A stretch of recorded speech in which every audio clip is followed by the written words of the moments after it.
Welcome to Certification Terminal, your ultimate destination for all certifications. We are thrilled to have you here. Today, we're diving into the 7th video of ISC Square's cutting-edge cybersecurity certification practice exams series. At Certification Terminal, we're committed to being your ultimate certification Q&A hub. We're here to support you on every step of your certification journey. If you find value in our content, don't forget to show your support. Hit that like button, subscribe to our channel, and share this video with anyone who could benefit from it. Now, let's get started on your path to becoming a certified cybersecurity pro. Question number 1. Among the options provided, which is not a component of change management? Option A, governance. Option B, rollback. Option C, RFC. Option D, approval. The correct answer is Option A, governance. All significant change. Question number 2. How frequently should a business continuity plan be reviewed and updated? Option A, once it is created, there is no need to update it. Option B, at least annually, or whenever there are significant changes to the organization. Option C, only in the event of a disaster. Option D, every 3 years. The correct answer is Option B, at least annually, or whenever there are significant changes to the organization. Business continuity plans should be reviewed and updated at least annually, or whenever there are significant changes to the organization, such as changes in business operations, IT systems or infrastructure, or the regulatory environment. Question number 3. Your company's IT department has observed an unusual surge in outgoing network traffic during non-business hours from various company computers. Although no significant harm has occurred, the traffic pattern aligns with a potential malware infection. How would you classify this situation?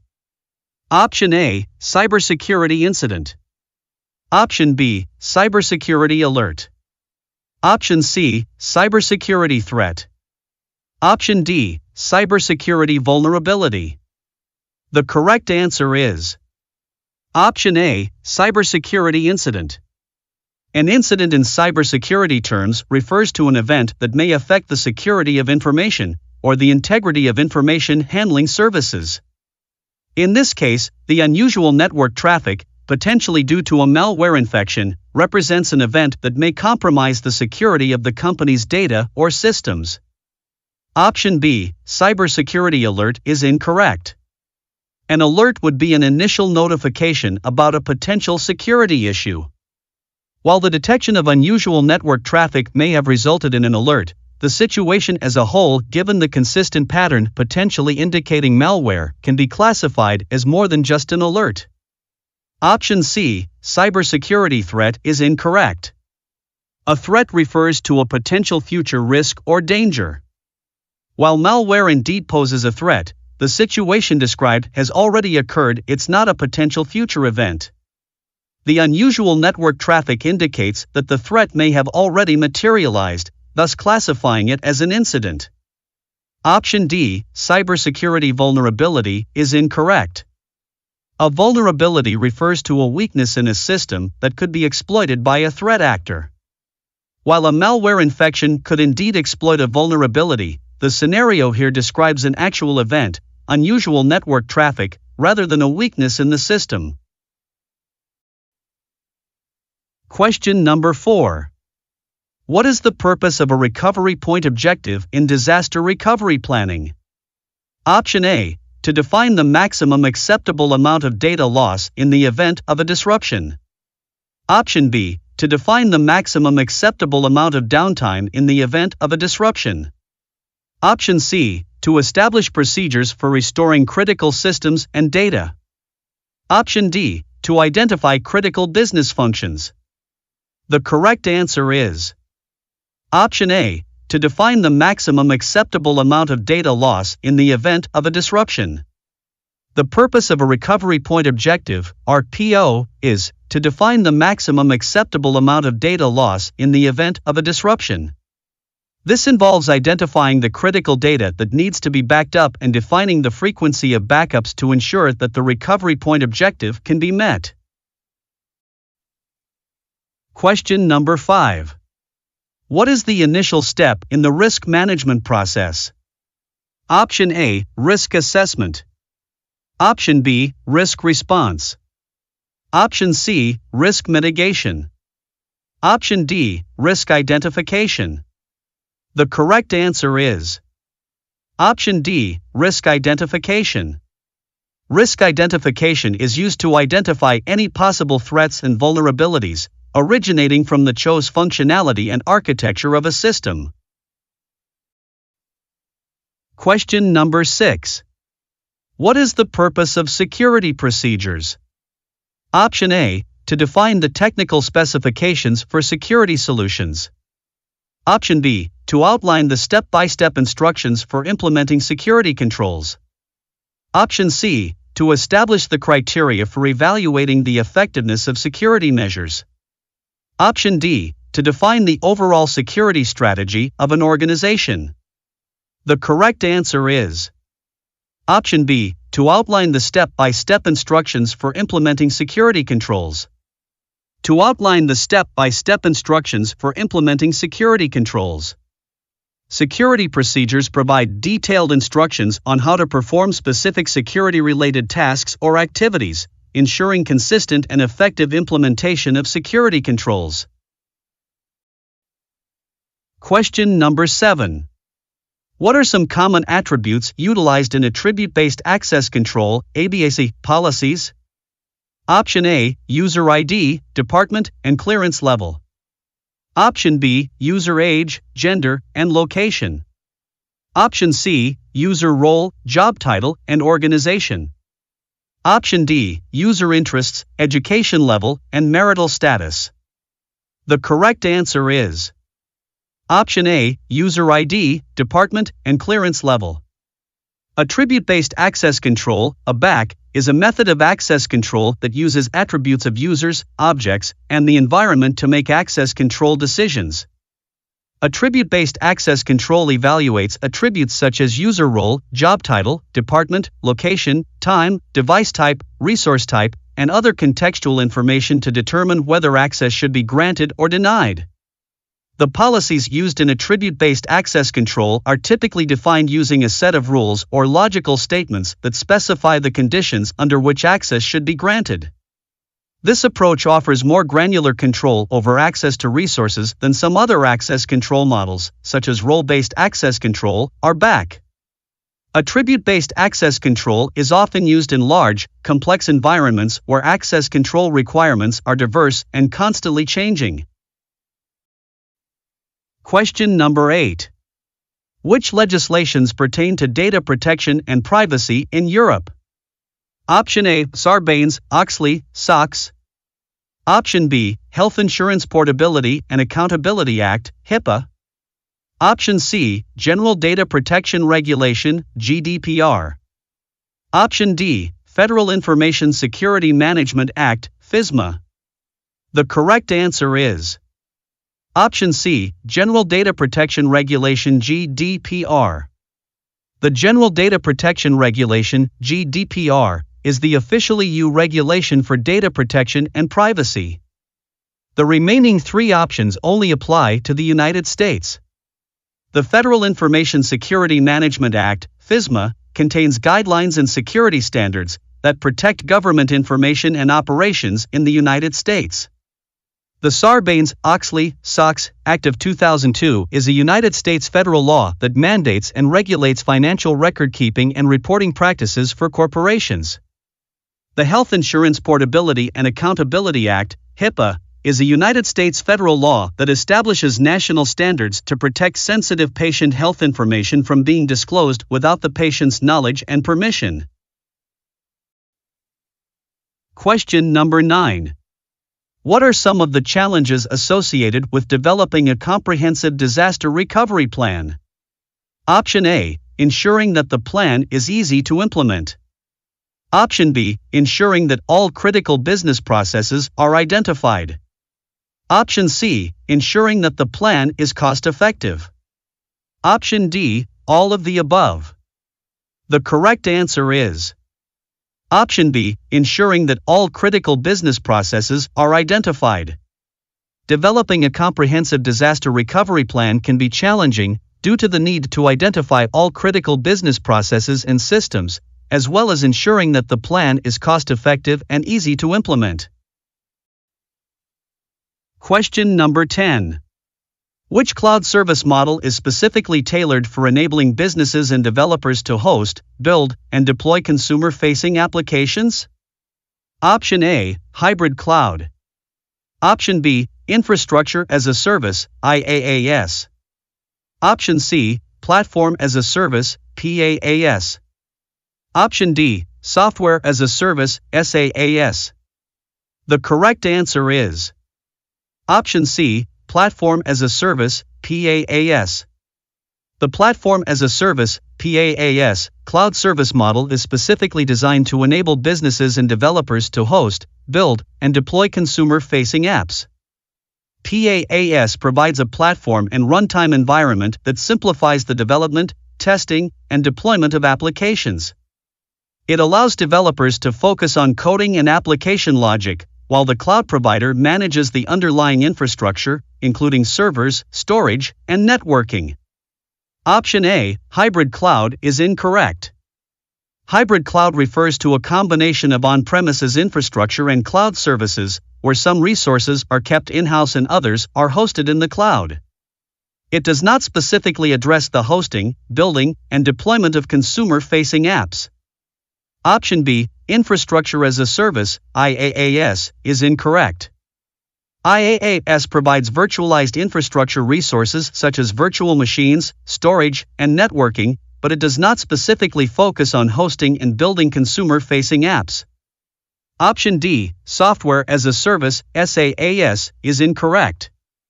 SaaS refers to the delivery of software applications over the Internet, where users access and use the software without worrying about underlying infrastructure or application development. Please hit the like button. Question number 11.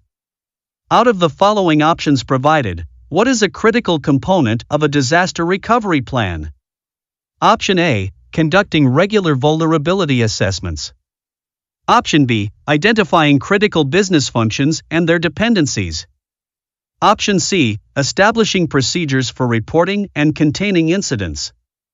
Option D, establishing recovery point objectives for critical systems and data. The correct answer is Option D, establishing recovery point objectives for critical systems and data. Establishing recovery point objectives for critical systems and data is a key component of a disaster recovery plan. This involves defining the maximum acceptable data loss and identifying the resources and processes needed to recover critical data. Question number 12. In information security, what is the primary objective of availability? Option A, protecting data from unauthorized access. Option B, making sure data is always accessible when needed. Option C, ensuring data is easily accessible. Option D, ensuring data is accurate and unchanged. The correct answer is Option B, making sure data is always accessible when needed. Availability is one of the three core principles of information security, along with confidentiality and integrity. The availability principle ensures that data, systems, and services are available and accessible to authorized users when needed. Question number 13. Which privacy principle necessitates organizations to notify individuals about how their personal information will be gathered and utilized? Option A, purpose limitation. Option B, transparency. Option C, data minimization. Option D, consent. The correct answer is Option B, transparency. Transparency is the privacy principle that emphasizes the need for organizations to provide clear and accessible information to individuals about the collection, use, and processing of their personal information. Question number 14. Which of the following is not obligatory for upholding confidentiality in information security? Option A, physical security. Option B, data backup. Option C, access control policies. Option D, user authentication. The correct answer is Option B, data backup. Data backup is not a requirement for maintaining confidentiality in information security, although it is an important aspect of ensuring data availability and disaster recovery. Confidentiality is mainly concerned with the protection of sensitive or confidential information from unauthorized access or disclosure. The other options, such as access control policies, user authentication, and physical security, are all important requirements for maintaining confidentiality in information security. Question number 15. Which of the following is not a type of learning activity commonly utilized in security awareness? Option A, awareness. Option B, education. Option C, tutorial. Option D, training. The correct answer is Option C, tutorial. The three learning activities that organizations use in training for security awareness are education, training, and awareness. A tutorial is a form of training, but is not on the list of types of learning activities. Question number 16. How does virtualization impact disaster recovery, DR, planning? Option A, it can simplify disaster recovery planning by allowing for easier replication and recovery of virtual machines. Option B, it can reduce the effectiveness of disaster recovery planning. Option C, it can complicate disaster recovery planning by introducing additional hardware and software dependencies. Option D, it has no impact on disaster recovery planning. The correct answer is Option A, it can simplify disaster recovery planning by allowing for easier replication and recovery of virtual machines. It can simplify disaster recovery planning by allowing for easier replication and recovery of virtual machines. Virtualization can make it easier to replicate and recover virtual machines, allowing for faster recovery times and potentially reducing hardware costs. However, it can also introduce additional dependencies and complexity that must be accounted for in the disaster recovery plan. Question number 17. What is the use of subnet masks in IP addressing? Option A, subnet masks provide encryption for secure communication over the Internet. Option B, subnet masks define the maximum number of devices allowed on a network. Option C, subnet masks determine the network portion and host portion of an IP address. Option D, subnet masks assign IP addresses to devices within a local network. The correct answer is Option C, subnet masks determine the network portion and host portion of an IP address. Subnet masks are used in conjunction with IP addresses to determine the network portion and host portion of the address. They help in identifying the range of IP addresses that belong to the same network segment. The number of devices allowed on a network is not determined by the subnet mask but rather by the IP address range and the network infrastructure. Subnet masks are not related to encryption or secure communication. IP addresses are assigned to devices within a local network, not by subnet masks. Question number 18. Which of the following is a critical component of a disaster recovery plan? Option A, establishing procedures for reporting and containing incidents. Option B, establishing recovery point objectives for critical systems and data. Option C, identifying critical business functions and their dependencies. Option D, conducting regular vulnerability assessments.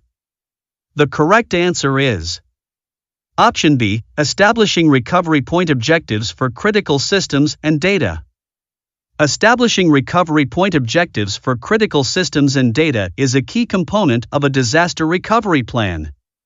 This involves defining the maximum acceptable amount of data loss for critical systems and data and establishing procedures for backing up and restoring them in the event of a disruption. Question number 19. Which method involves safeguarding against unauthorized access to a system or network by necessitating users to provide two or more authentication factors? Option A, single sign-on. Option B, token-based authentication. Option C, federated authentication. Option D, two-factor authentication. The correct answer is Option D, two-factor authentication.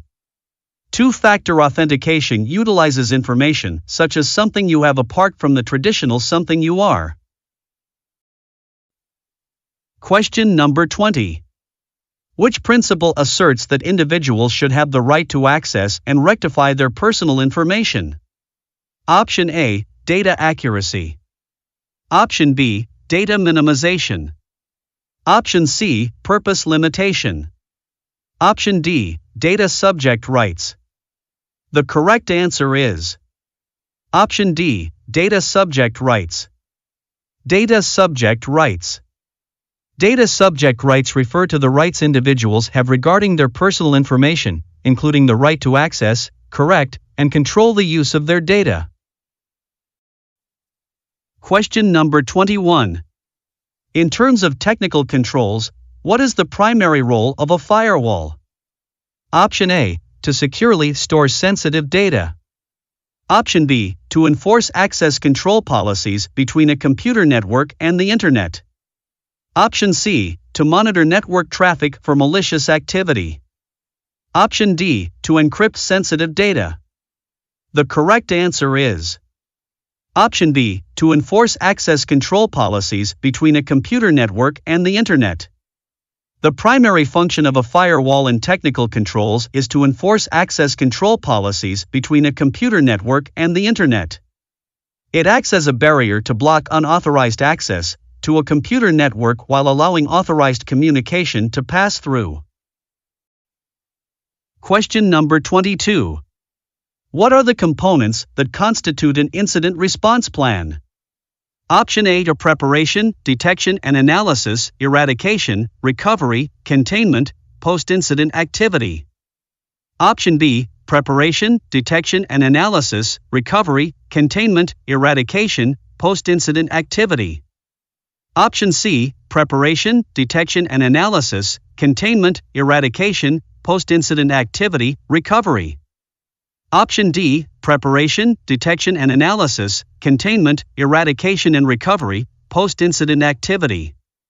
The correct answer is Option D, preparation, detection and analysis, containment, eradication and recovery, post-incident activity.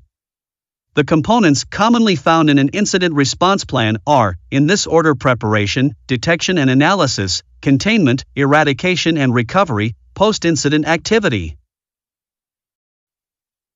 Question number 23. What are the advantages of outsourcing disaster recovery services? Option A, cost savings, access to expertise, improved recovery time and reliability. Option B, increased control over recovery processes, improved reliability, faster recovery times. Option C, increased control over recovery processes, reduced risk of data loss, faster recovery times. Option D, reduced costs and improved control over recovery processes. The correct answer is Option A, cost savings, access to expertise, improved recovery time and reliability. Outsourcing disaster recovery services can provide cost savings, access to specialized expertise, and improved recovery time and reliability. However, it also involves some level of risk, as the third-party provider may not be able to meet the organization's recovery needs. Question number 24.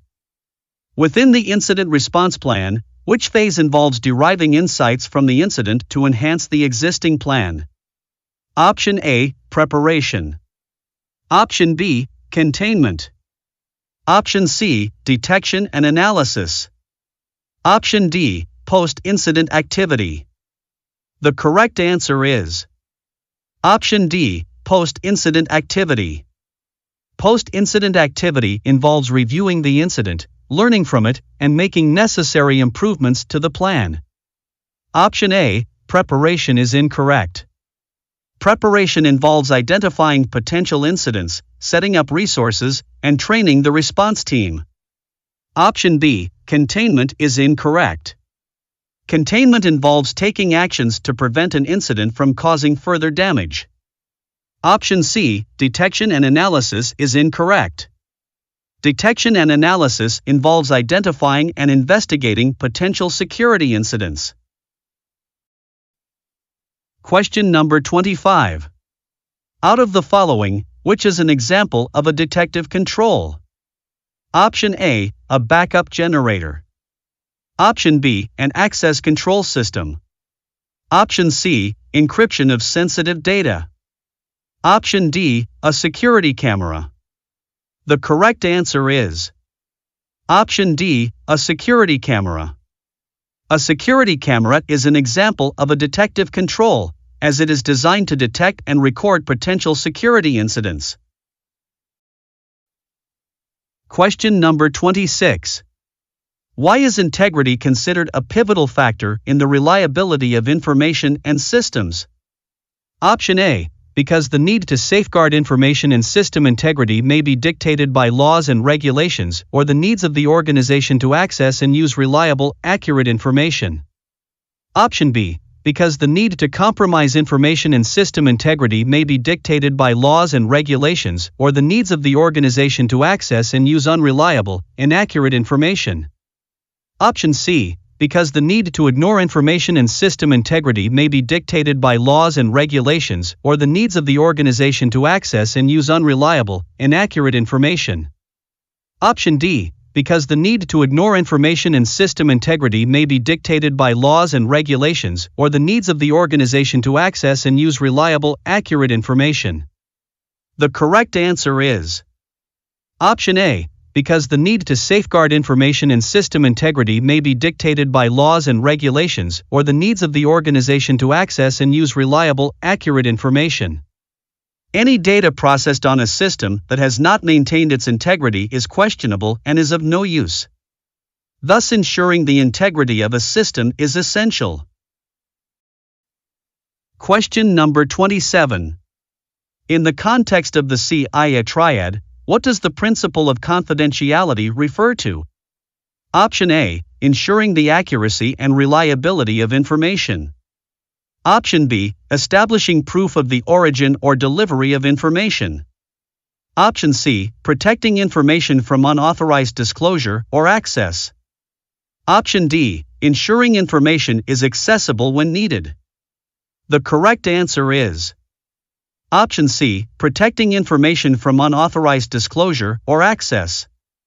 Protecting information from unauthorized disclosure or access.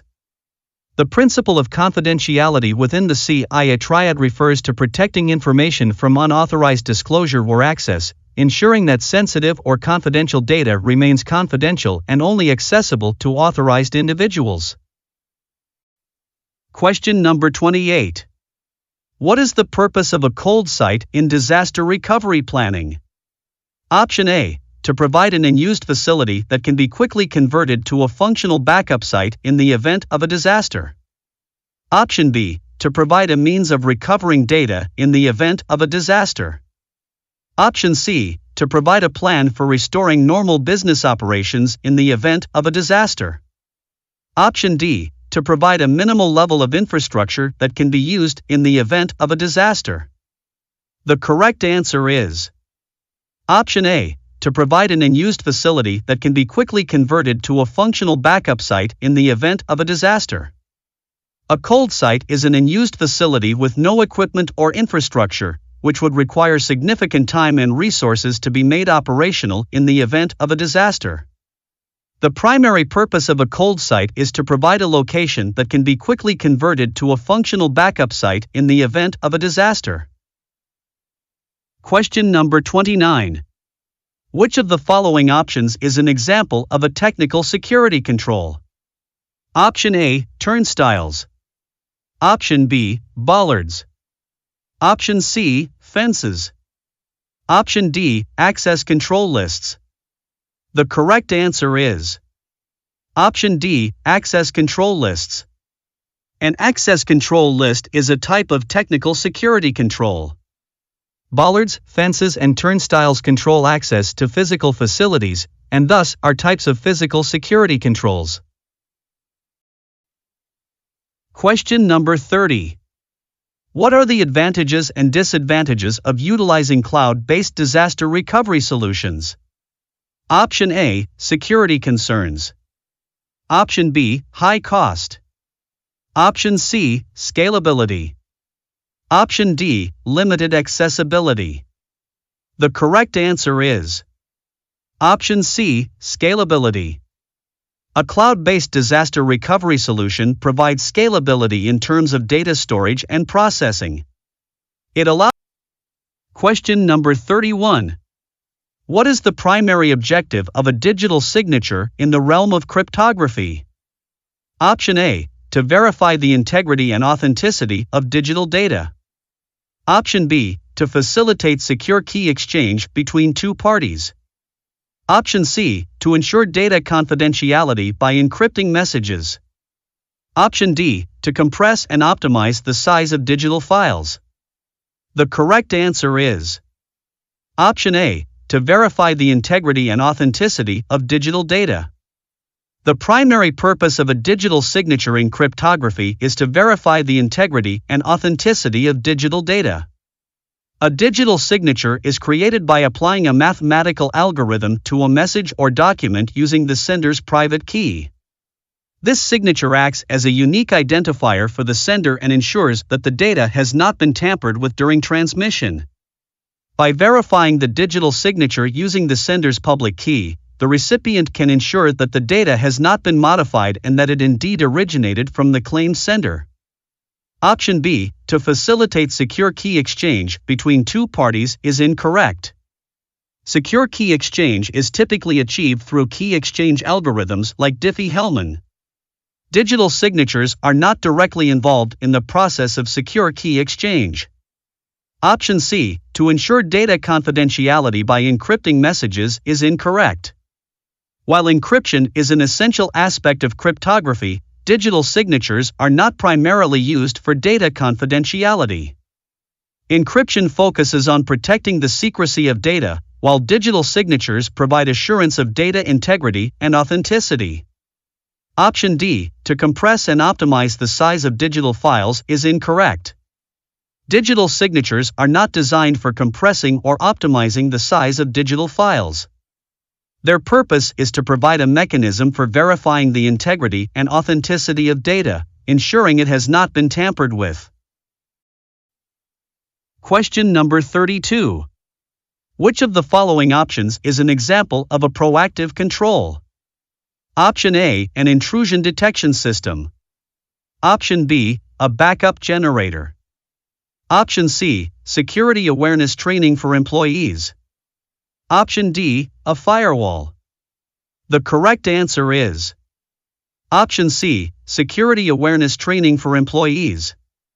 Security awareness training for employees is an example of a proactive control, as it is designed to proactively reduce the likelihood of security incidents by educating employees on how to recognize and respond to potential threats. Question number 33. How is privacy defined in the context of information security? Option A, protecting individuals' personal information and ensuring it is not disclosed without their consent. Option B, making sure data is always accessible when needed. Option C, protecting data from unauthorized access. Option D, ensuring data is accurate and unchanged. The correct answer is Option A, protecting individuals' personal information and ensuring it is not disclosed without their consent. Privacy is a fundamental right that is protected by many laws and regulations around the world. In the context of information security, privacy refers to protecting personal information from unauthorized access, use, disclosure, or other forms of misuse. Personal information includes any data that can be used to identify an individual, such as name, address, social security number, or medical records. Question number 34. Among the elements of the CIA triad, which one ensures that information is accurate, complete, and reliable? Option A, authentication. Option B, availability. Option C, confidentiality. Option D, integrity. The correct answer is Option D, integrity. Integrity ensures that information remains accurate, complete, and trustworthy throughout its life cycle, preventing unauthorized modification or tampering. Question number 35. What is the primary aim of an acceptable use policy? Option A, to delegate responsibility for resource management to a third-party provider. Option B, to restrict access to company resources. Option C, to allow employees to use company resources as they see fit. Option D, to provide guidelines for appropriate use of company resources. The correct answer is Option D, to provide guidelines for appropriate use of company resources. The main purpose of an acceptable use policy, AUP, is to provide guidelines for appropriate use of company resources, such as computer systems, networks, and internet access. This policy outlines what is and isn't allowed, and defines the consequences of policy violations. It helps to protect company resources from abuse, minimize legal and security risks, and establish expectations for employee behavior. Question number 36. To determine whether personal tablet devices are permitted in the office, which policy would be beneficial to consult? Option A, change management policy. Option B, privacy policy. Option C, bring your own device, BYOD. Option D, acceptable use policy, AUP. The correct answer is Option C, bring your own device, BYOD. The Bring Your Own Device, BYOD, policy establishes rules for using personal devices for work-related activities. Option A is incorrect. In the context of cybersecurity, a change management policy establishes the use of standardized methods to enable IT and process change while minimizing the disruption of services, reducing backout, and ensuring clear communication with all of the stakeholders in the organization. Option B is incorrect. The privacy policy outlines the data security mechanisms that protect customer data. Option D is incorrect. The acceptable use policy, AUP, defines the permissions and limitations that users must agree to while accessing the network and using computer systems or any other organizational resources. Question number 37. What components constitute a disaster recovery plan?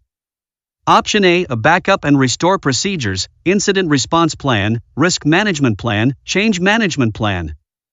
Option B, data classification policy, access control policy, acceptable use policy, incident response plan. Option C, risk assessment, business impact analysis, BIA, recovery time objective, RTO, recovery point objective, RPO.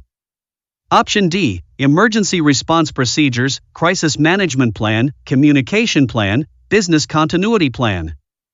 The correct answer is Option A, a backup and restore procedures, incident response plan, risk management plan, change management plan. A disaster recovery plan typically includes backup and restore procedures, incident response procedures, risk management procedures, change management procedures, and other elements necessary to restore IT systems and data after an unplanned interruption. Question number 38. Which private non-profit organization is dedicated to developing and advocating for voluntary Internet standards, particularly those encompassed within the Internet Protocol Suite, TCP/IP? Option A, Institute of Electrical and Electronics Engineers, IEEE. Option B, Internet Engineering Task Force, IETF. Option C, National Institute of Standards and Technology, NIST. Option D, International Organization for Standardization, ISO.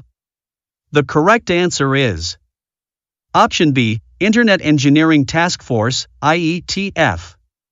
The IETF is a large, open international community of network designers, operators, vendors, and researchers. It is focused on the evolution of the Internet architecture and the smooth operation of the Internet. Option A is incorrect. The IEEE is a professional organization that sets standards for telecommunications, computer engineering, and similar disciplines.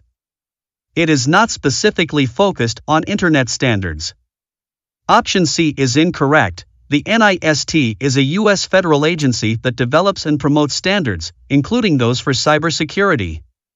However, it is not specifically focused on voluntary Internet standards. Option D is incorrect. The ISO is an independent, non-governmental international organization that develops standards, including the ISO 27000 series for information security management. It is not specifically focused on Internet standards. Question number 39. Which of the following options is an example of a detective control? Option A, an access control system. Option B, a backup generator. Option C, encryption of sensitive data. Option D, an intrusion detection system. The correct answer is Option D, an intrusion detection system. An intrusion detection system is an example of a detective control, as it is designed to detect and alert on potential security incidents. Question number 40. Which of the following options best suits to data integrity? Option A, the assurance that data has not been altered in any manner. Option B, the assurance that data has been altered in an unauthorized manner. Option C, the assurance that data has been altered in a proper manner. Option D, the assurance that data has been altered in an authorized manner. The correct answer is Option A, the assurance that data has not been altered in any manner. Integrity is used extensively in the digital world. This can range from ensuring that the email sent by a user has the original content and has not been tampered with. Question number 41. Among the elements of the CIA triad, which one ensures that information is accurate, complete, and free from corruption? Option A, non-repudiation. Option B, integrity. Option C, confidentiality. Option D, availability. The correct answer is Option B, integrity. Integrity ensures that information is accurate, complete, and uncorrupted, safeguarding against unauthorized modifications, alterations, or tampering that could compromise the reliability and trustworthiness of data. Question number 42. What is the second canon outlined in the ISC Square Code of Ethics? Option A, advance and protect the profession. Option B, provide diligent and competent service to principals. Option C, protect society, the common good, necessary public trust and confidence, and the infrastructure. Option D, act honorably, honestly, justly, responsibly, and legally.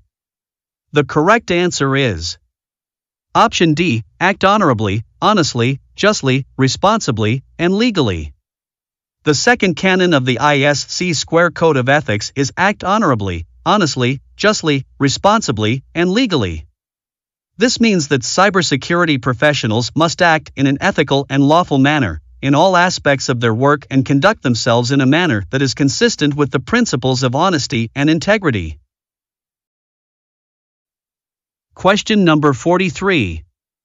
The extent of harm anticipated as a result of the repercussions of an unauthorized disclosure, alteration, destruction, or loss of information is known as Option A, impact. Option B, threat. Option C, vulnerability. Option D, likelihood. The correct answer is Option A, impact. The sentence matches the definition of the concept of impact. Furthermore, the ISC square defines likelihood as the probability that a potential vulnerability may be exploited. A threat is defined as a circumstance or event that can adversely impact organizational operations. A vulnerability is a weakness that a threat can exploit. Question number 44. What distinguishes hot, warm, and cold sites in disaster recovery planning? Option A, a hot site has no hardware or software, a warm site has some hardware and software but is not fully operational, a cold site is a fully operational backup site. Option B, a hot site has some hardware and software but is not fully operational, a warm site is a fully operational backup site, a cold site has no hardware or software. Option C, a hot site is a fully operational backup site, a warm site has some hardware and software but is not fully operational, a cold site has no hardware or software. Option D, a hot site is a fully operational backup site, a warm site has no hardware or software, a cold site has some hardware and software but is not fully operational. The correct answer is Option C, a hot site is a fully operational backup site, a warm site has some hardware and software but is not fully operational, a cold site has no hardware or software. A hot site is a fully operational backup site, a warm site has some hardware and software but is not fully operational, a cold site has no hardware or software. A hot site provides the most rapid recovery time, as it is fully operational with all the necessary hardware and software in place. A warm site has some hardware and software, but may require additional configuration and setup, and a cold site has no hardware or software and requires significant setup time. Question number 45. In your role at an online travel agency that collects customer information for bookings, which of the following examples would be classified as personally identifiable information, PII? Option A, customer's travel destination. Option B, customer's passport number. Option C, customer's preferred airline. Option D, employee's department name. The correct answer is Option B, customer's passport number. In this scenario, the customer's passport number would be considered personally identifiable information, PII. PII includes information that can be used to distinguish or trace an individual's identity. The passport number is a unique identifier tied to an individual and is highly sensitive. Options A, C, and D may be related to customer travel details but do not directly identify or trace an individual's identity. Question number 46. What is the purpose of conducting a tabletop exercise? Option A, to identify critical systems and data. Option B, to test the effectiveness of a disaster recovery plan. Option C, to establish procedures for responding to incidents. Option D, to train employees on cybersecurity best practices. The correct answer is Option B, to test the effectiveness of a disaster recovery plan. The purpose of a tabletop exercise is to test the effectiveness of a disaster recovery plan. This involves simulating a disaster scenario and testing the plan to identify any gaps or weaknesses that need to be addressed. Question number 47. To what does the concept of integrity apply? Option A, only people and their actions. Option B, only organizations. Option C, only data. Option D, information systems and processes for business operations, organizations, and people. The correct answer is Option D, information, systems and processes for business operations, organizations, and people. Integrity is used extensively in the digital world. This can range from ensuring that the email sent by a user has the original content and has not been tampered with. Question number 48.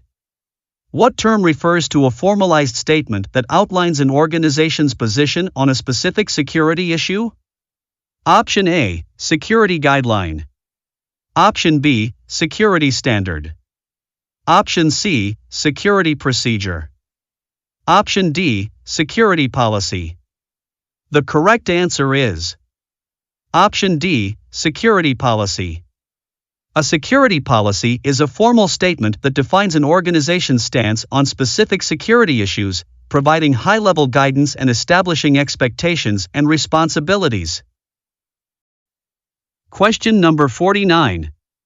What is the aim of testing a business continuity plan? Option A, to ensure that the plan is foolproof and cannot fail. Option B, to verify that the plan conforms to legal and regulatory requirements. Option C, to identify weaknesses and improve the plan. Option D, to assess the financial impact of a disaster on the organization. The correct answer is Option C, to identify weaknesses and improve the plan.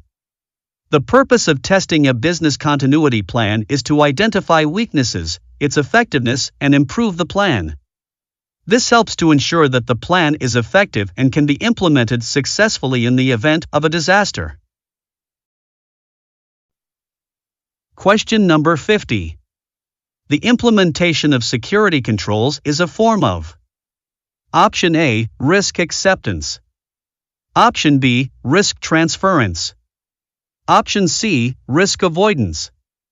Option D, risk reduction.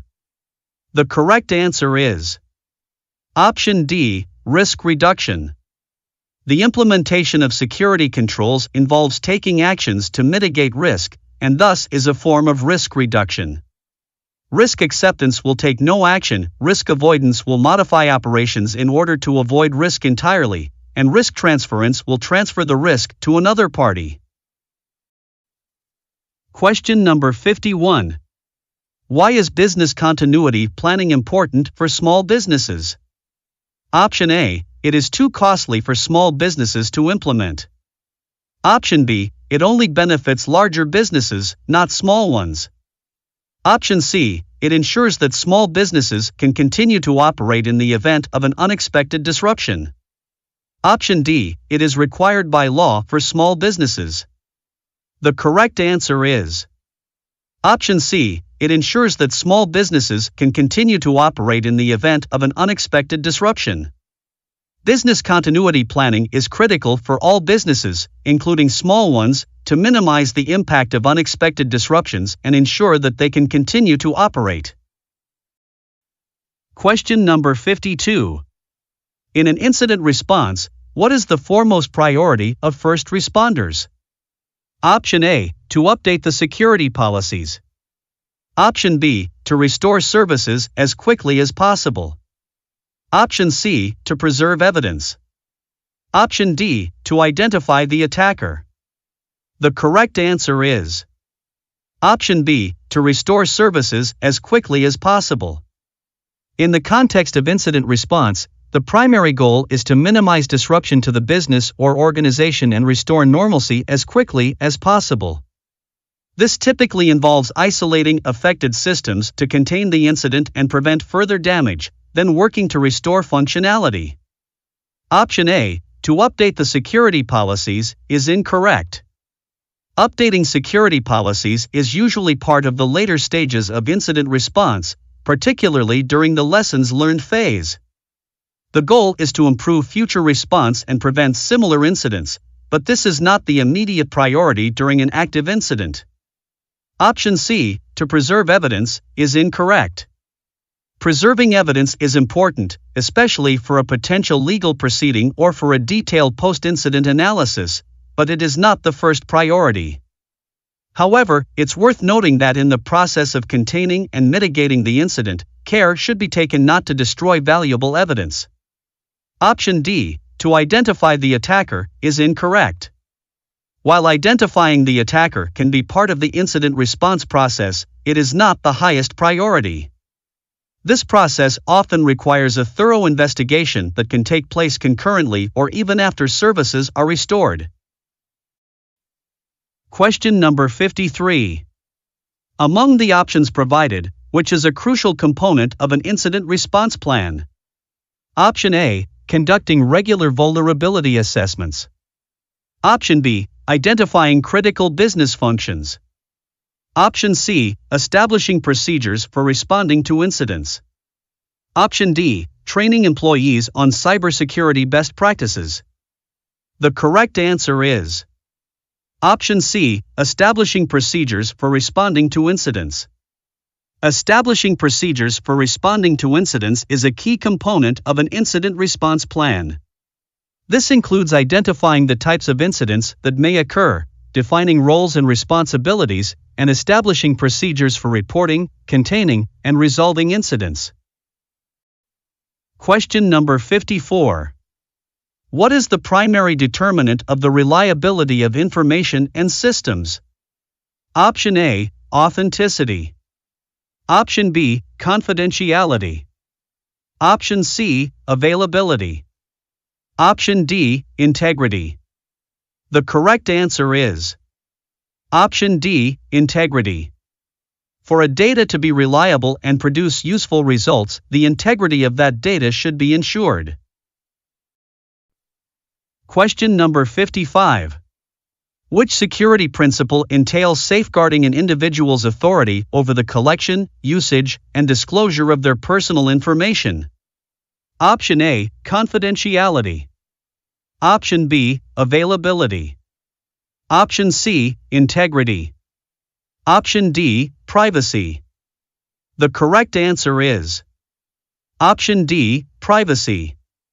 Privacy is the security principle that involves the protection of an individual's right to control the collection, use, and disclosure of their personal information, ensuring compliance with privacy laws and regulations. Question number 56. Among the options provided, what is a pivotal element of a rollback plan in change management? Option A, identifying the risks and impacts of the change. Option B, communicating the change to end users. Option C, identifying the steps needed to undo the change. Option D, assigning a project manager to oversee the change. The correct answer is Option C, identifying the steps needed to undo the change. One of the key elements of a rollback plan is to identify the steps needed to undo the change.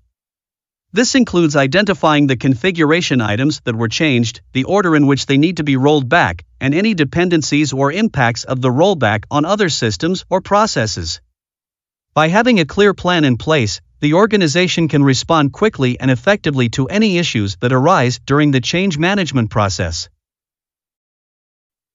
Question number 57. Which of the following is not an ethical canon of the ISC square? Option A, act honorably, honestly, justly, responsibly, and legally. Option B, protect society, the common good, necessary public trust and confidence, and the infrastructure. Option C, provide active and qualified service to principal. Option D, advance and protect the profession. The correct answer is Option C, provide active and qualified service to principal. In the Code of Ethics, we read provide diligent and competent service to principals, and not provide active and qualified service to principals. All the other options are valid canons of the Code of Ethics. Question number 58. What is the objective of a recovery time objective in disaster recovery planning? Option A, to identify the maximum time allowed for recovery. Option B, to determine how much data can be lost during a disruption.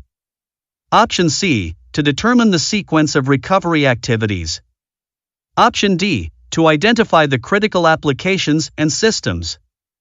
The correct answer is Option A, to identify the maximum time allowed for recovery.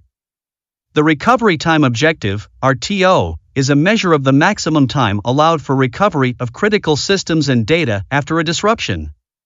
It helps in determining the resources and processes needed for timely recovery. Question number 59. Given that your organization's primary data center is situated in an earthquake-prone area, which description best characterizes the nature of an earthquake in the context of disaster recovery and business continuity planning? Option A, impact. Option B, vulnerability. Option C, 0-day. Option D, threat. The correct answer is Option D, threat. A threat is a potential cause of an unwanted impact on a system or organization. An earthquake, being a natural disaster, represents a threat as it could potentially cause significant harm to the data center and disrupt business operations. Option A, impact is incorrect. Impact is the result or effect of an event. While an earthquake can cause a significant impact, the earthquake itself is considered a threat. Option B, vulnerability is incorrect. A vulnerability refers to a weakness in a system that can be exploited. An earthquake does not represent a weakness, but an external event that could potentially cause harm. Option C, 0-day is incorrect. A 0-day refers to a software vulnerability that is unknown to those who should be interested in mitigating the vulnerability. It is unrelated to the nature of an earthquake in the context of disaster recovery and business continuity planning. Question number 60. What is the central aim of a tabletop exercise? Option A, to test the effectiveness of security controls. Option B, to evaluate the skills of incident responders. Option C, to simulate an incident and test the response plan. Option D, to identify vulnerabilities in business processes. The correct answer is Option C, to simulate an incident and test the response plan. The primary purpose of a tabletop exercise is to simulate an incident and test the response plan. This involves testing the response procedures and identifying any weaknesses or gaps in the plan. Please subscribe to our channel. Question number 61. What is the primary challenge in achieving non-repudiation in electronic transactions? Option A, ensuring the authenticity and integrity of the message. Option B, making sure the message is not tampered with during transmission. Option C, ensuring the identity of the sender and recipient is verified. Option D, all of the above. The correct answer is Option D, all of the above.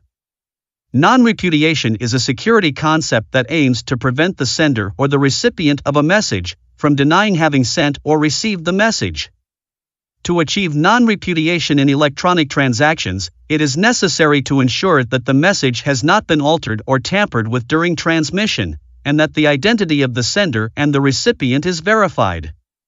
However, ensuring the authenticity and integrity of the message is the main challenge in achieving non-repudiation because electronic messages can be easily intercepted and modified during transmission. Therefore, it is essential to use secure communication channels, such as encrypted connections, digital signatures, and message authentication codes, to ensure that the message remains intact and unaltered throughout the transmission process. Question number 62. What is the foremost goal of risk management? Option A, to reduce risks to an acceptable level. Option B, to avoid risks altogether. Option C, to transfer risks to external parties. Option D, to eliminate all risks. The correct answer is Option A, to reduce risks to an acceptable level. The primary objective of risk management is to identify, assess, and manage risks in order to reduce them to an acceptable level that aligns with the organization's risk tolerance and objectives.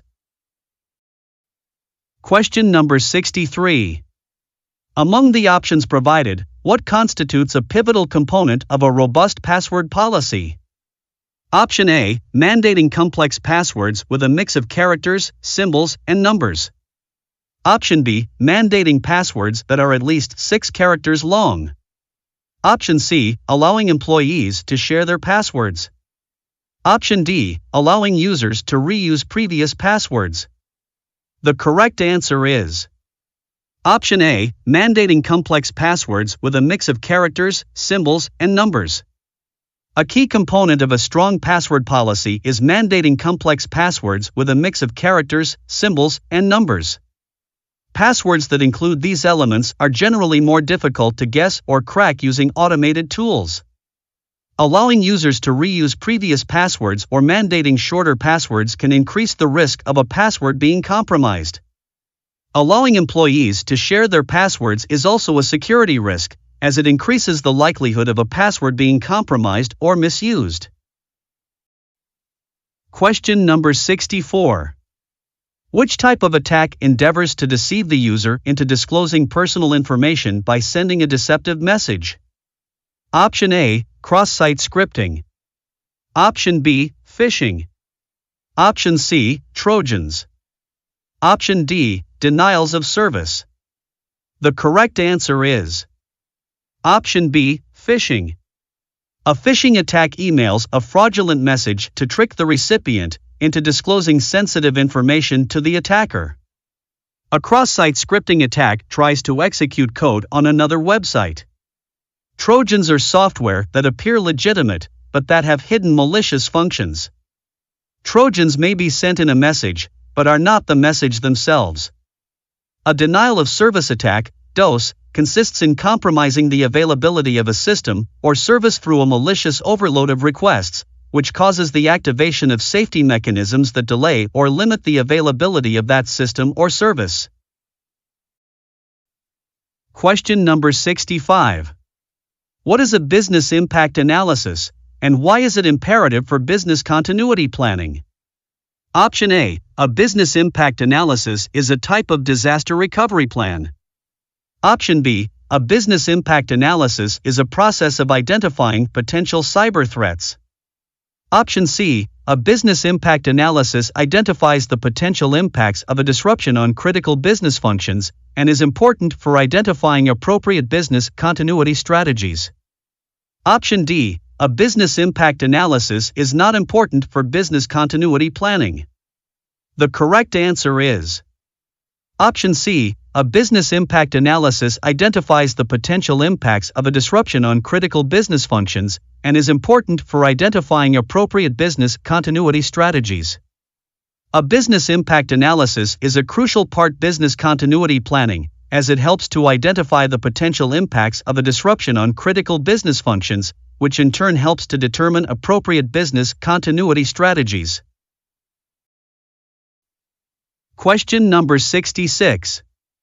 As the newly appointed head of cybersecurity at your organization, you're tasked with crafting a business impact analysis. What is the primary objective of a business impact analysis? Option A, to assess the potential effects of an interruption to critical business operations. Option B, to create a plan for responding to a cybersecurity incident. Option C, to identify all potential cybersecurity threats to the organization. Option D, to ensure that all employees are trained in cybersecurity best practices. The correct answer is Option A, to assess the potential effects of an interruption to critical business operations. A business impact analysis is primarily used to assess the potential effects of an interruption to critical business operations due to a disaster, accident, or emergency. This typically includes assessing risks associated with a potential loss of information, time and service, and establishing recovery strategies, priorities, and requirements for resources and time. Training employees in cybersecurity best practices, identifying all potential cybersecurity threats, and creating a plan for responding to a cybersecurity incident are all important activities in cybersecurity, but they are not the primary focus of a business impact analysis. Question number 67. What is the primary aim of a crisis management plan? Option A, to coordinate the response to a major disruption or crisis. Option B, to test the effectiveness of security controls. Option C, to identify vulnerabilities in business processes. Option D, to establish procedures for restoring critical systems and data. The correct answer is Option A, to coordinate the response to a major disruption or crisis. The primary purpose of a crisis management plan is to coordinate the response to a major disruption or crisis. This involves defining the roles and responsibilities of individuals and teams involved in the response, establishing communication and coordination procedures, and defining the procedures for managing the crisis. Question number 68. Among the options provided, what is a methodical approach to shielding against cyber threats, involving a continual cycle of recognizing, evaluating, and prioritizing risks, and implementing measures to mitigate or eliminate those risks? Option A, incident response. Option B, security assessment. Option C, penetration testing. Option D, risk management. The correct answer is Option D, risk management. Risk management involves taking action based on the criticality of the risk. Question number 69. Which principle of the CIA triad ensures that information is solely accessible to authorized individuals or entities? Option A, confidentiality. Option B, availability. Option C, authentication. Option D, integrity. The correct answer is Option A, confidentiality. Confidentiality ensures that information is protected from unauthorized disclosure and is only accessible to those with proper authorization. Question number 70. What is the intent behind risk identification? Option A, to avoid addressing risks. Option B, to minimize the impact of risks. Option C, to understand the risks facing an organization. Option D, to maximize the impact of risks.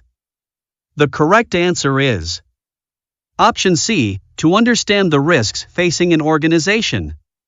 The purpose of risk identification is to understand the risks facing an organization and to determine the likelihood and potential impact of those risks.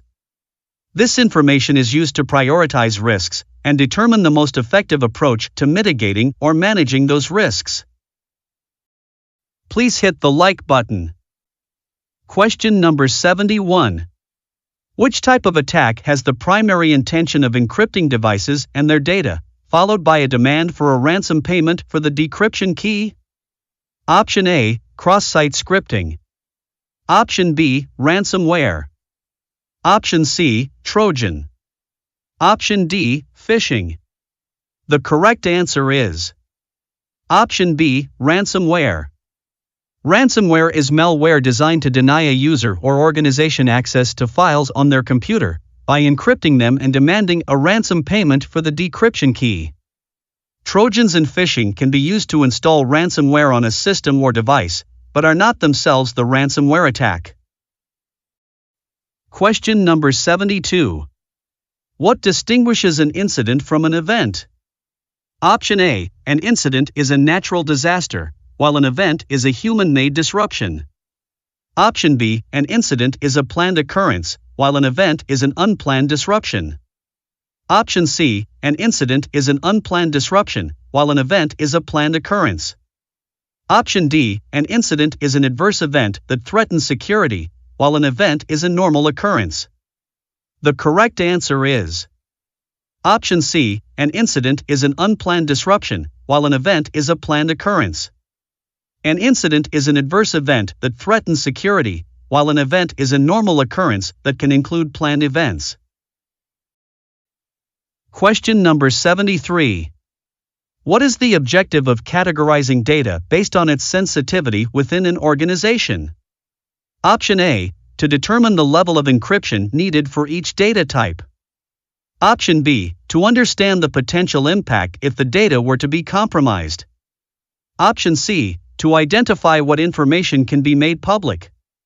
Option D, to ensure all employees have access to all data. The correct answer is Option B, to understand the potential impact if the data were to be compromised. The main objective of data classification is to assess the potential risks and impacts if data confidentiality, integrity, or availability were to be compromised. Option A, to determine the level of encryption needed for each data type, is incorrect. While data classification can help inform decisions about encryption, the primary purpose is not to determine the level of encryption. Option C, to identify what information can be made public is incorrect. While classifying data can help determine what information could be disclosed without harm, this is not its primary purpose. Option D, to ensure all employees have access to all data, is incorrect. Data classification often restricts access to certain information based on its sensitivity, not the other way around. Question number 74.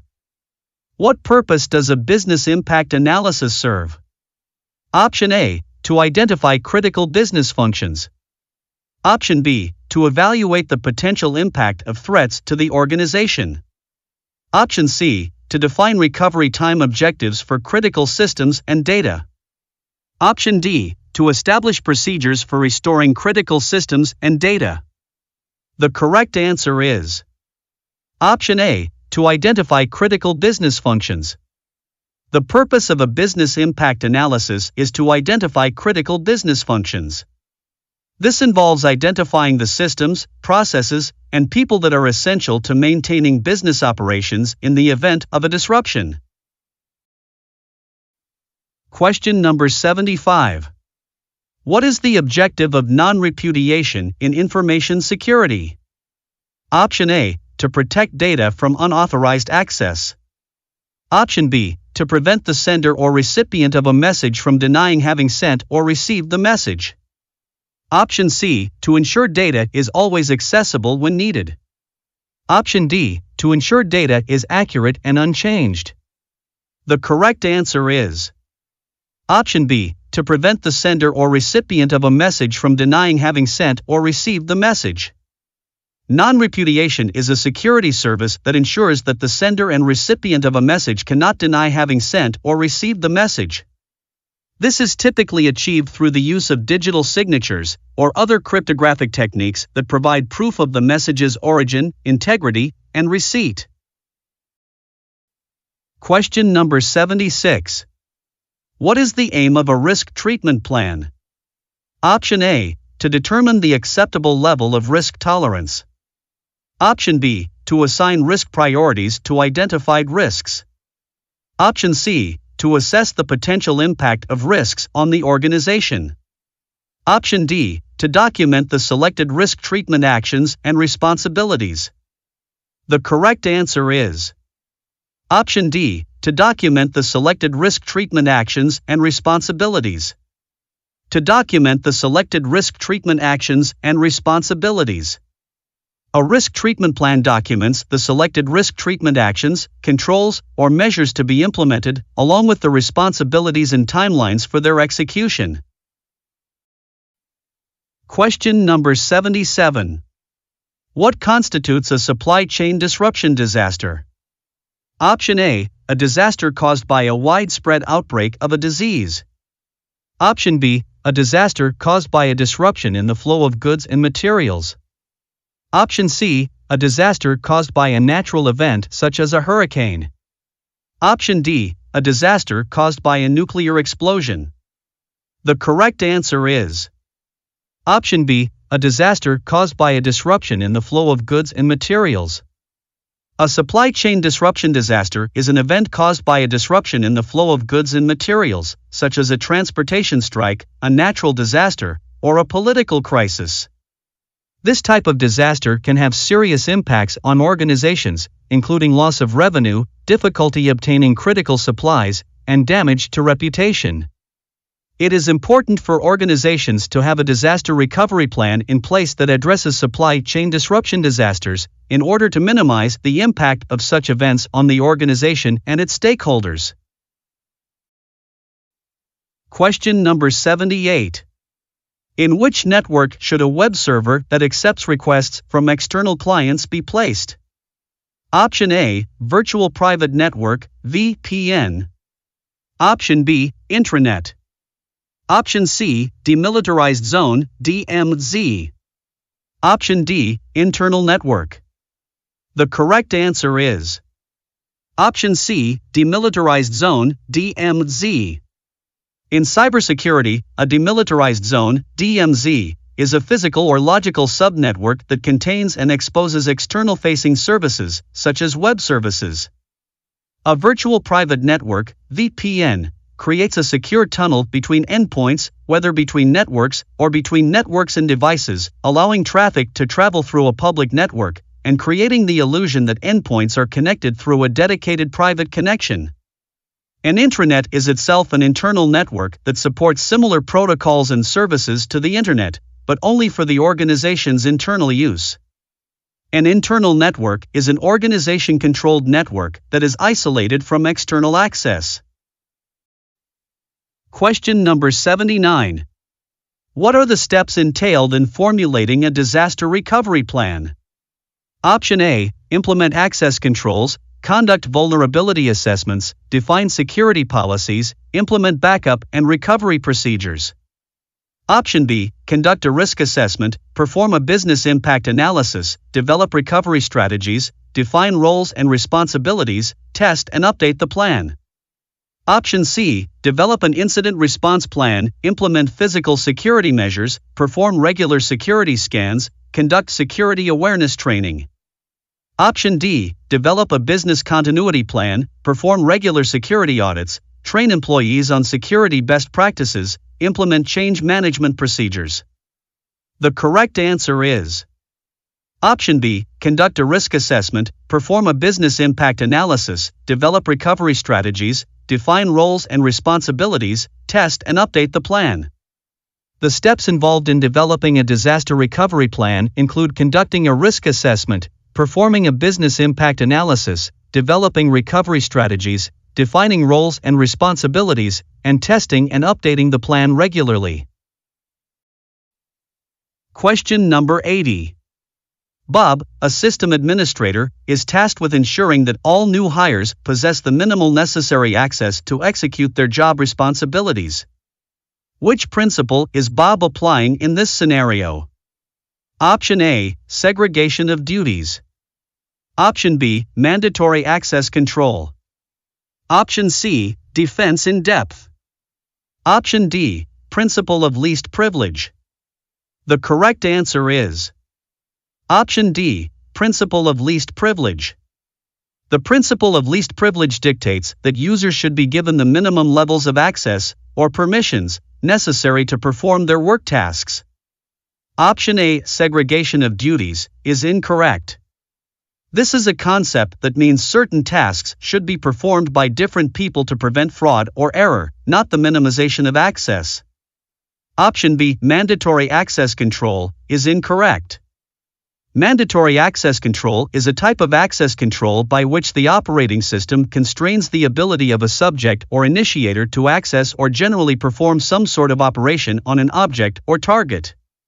It is not directly related to the concept of least privilege. Option C. Defense in depth is incorrect. Defense in depth is a strategy involving multiple layers of security controls and defenses, not specifically related to access privileges. Please click on the notifications icon. Question number 81. Which of the following exemplifies a technical control? Option A. Background checks for employees. Option B. Physical access controls. Option C. Security awareness training for employees. Option D. Encryption of sensitive data. The correct answer is Option D. Encryption of sensitive data. Encryption of sensitive data is an example of a technical control, as it uses technology to protect. Question number 82. What type of risk pertains to the unauthorized use or disclosure of confidential information, such as passwords, financial data, or personal information? Option A. Compliance risk. Option B. Operational risk. Option C. Information risk. Option D. Reputational risk. The correct answer is Option C. Information risk. Information risk involves weak access control and areas that can leak sensitive information. Question number 83. What is the objective of a privacy policy? Option A. To encrypt sensitive data. Option B. To communicate an organization's privacy practices. Option C, to investigate and respond to security incidents. Option D, to secure network infrastructure. The correct answer is Option B, to communicate in organizations' privacy practices. To communicate in organizations' privacy practices. A privacy policy is a document that outlines an organization's approach to collecting, using, and safeguarding personal information, providing individuals with information about their privacy rights and choices. Question number 84. When implementing system hardening measures, what is an important consideration? Option A, system performance should always be prioritized over security. Option B, all security measures should be disabled when performing software updates. Option C, password policies should be relaxed to make it easier for users to access the system. Option D, system hardening measures should be tested and evaluated to ensure that they are effective. The correct answer is Option D, system hardening measures should be tested and evaluated to ensure that they are effective. Implementing system hardening measures without testing and evaluating their effectiveness can lead to unexpected consequences, such as system downtime, user access issues, or increased risk of attacks. System performance should not be prioritized over security, and security measures should not be disabled during software updates. Password policies should not be relaxed, as this can weaken the security of the system. Question number 85. Which protocol should be employed to establish a reliable connection between two devices if there is no time constraint? Option A, UDP. Option B, DHCP. Option C, TCP. Option D, SNMP. The correct answer is Option C, TCP. TCP is used for connection-oriented communication, verifies data delivery, and is known to favor reliability. In a congested network, TCP delays data transmission, and thus cannot guarantee delivery under time constraints. UDP favors speed and efficiency over reliability, and thus cannot ensure a reliable connection.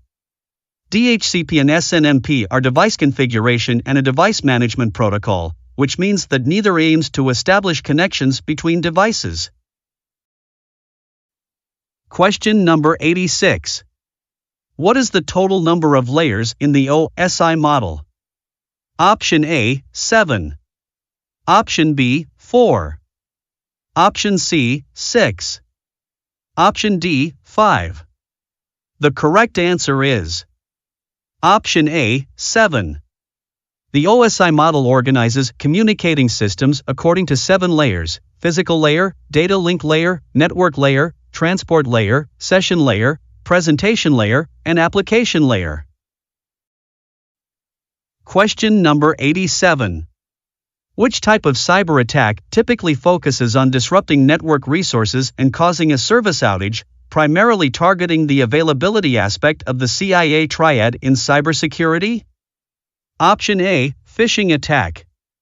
Option B, denial of service, DOS, attack. Option C, SQL injection attack. Option D, man-in-the-middle attack.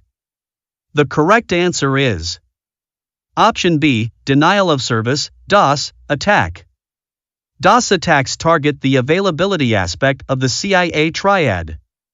They aim to make a network resource unavailable, often by overwhelming it with superfluous requests, causing a disruption in service. Option A, phishing attack, is incorrect.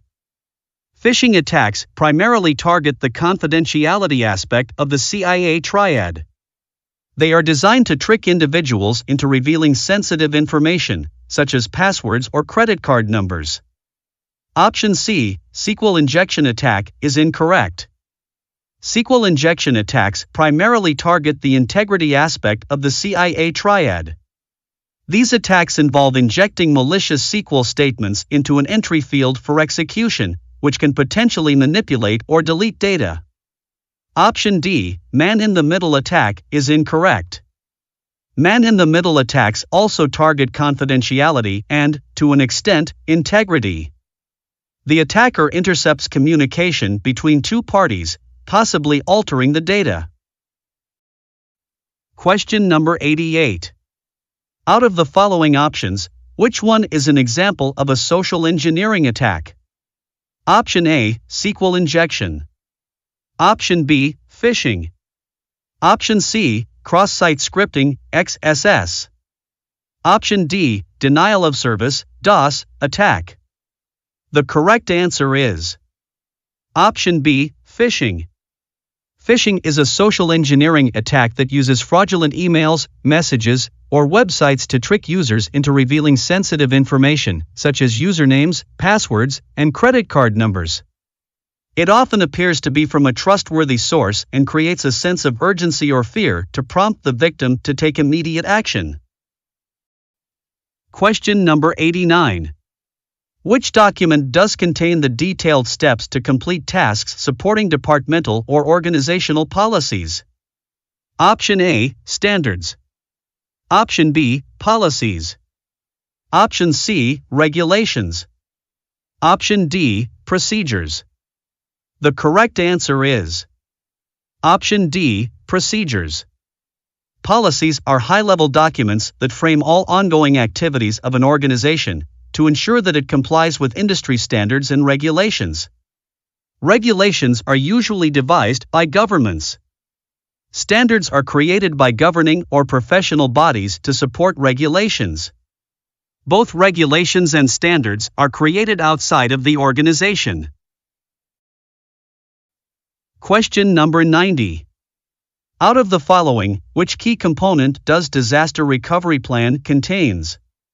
Option A, establishing procedures for restoring critical systems and data.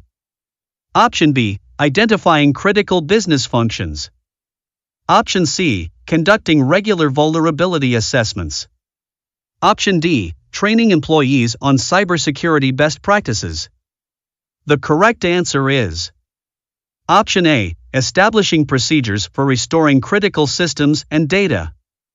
Establishing procedures for restoring critical systems and data is a key component of a disaster recovery plan.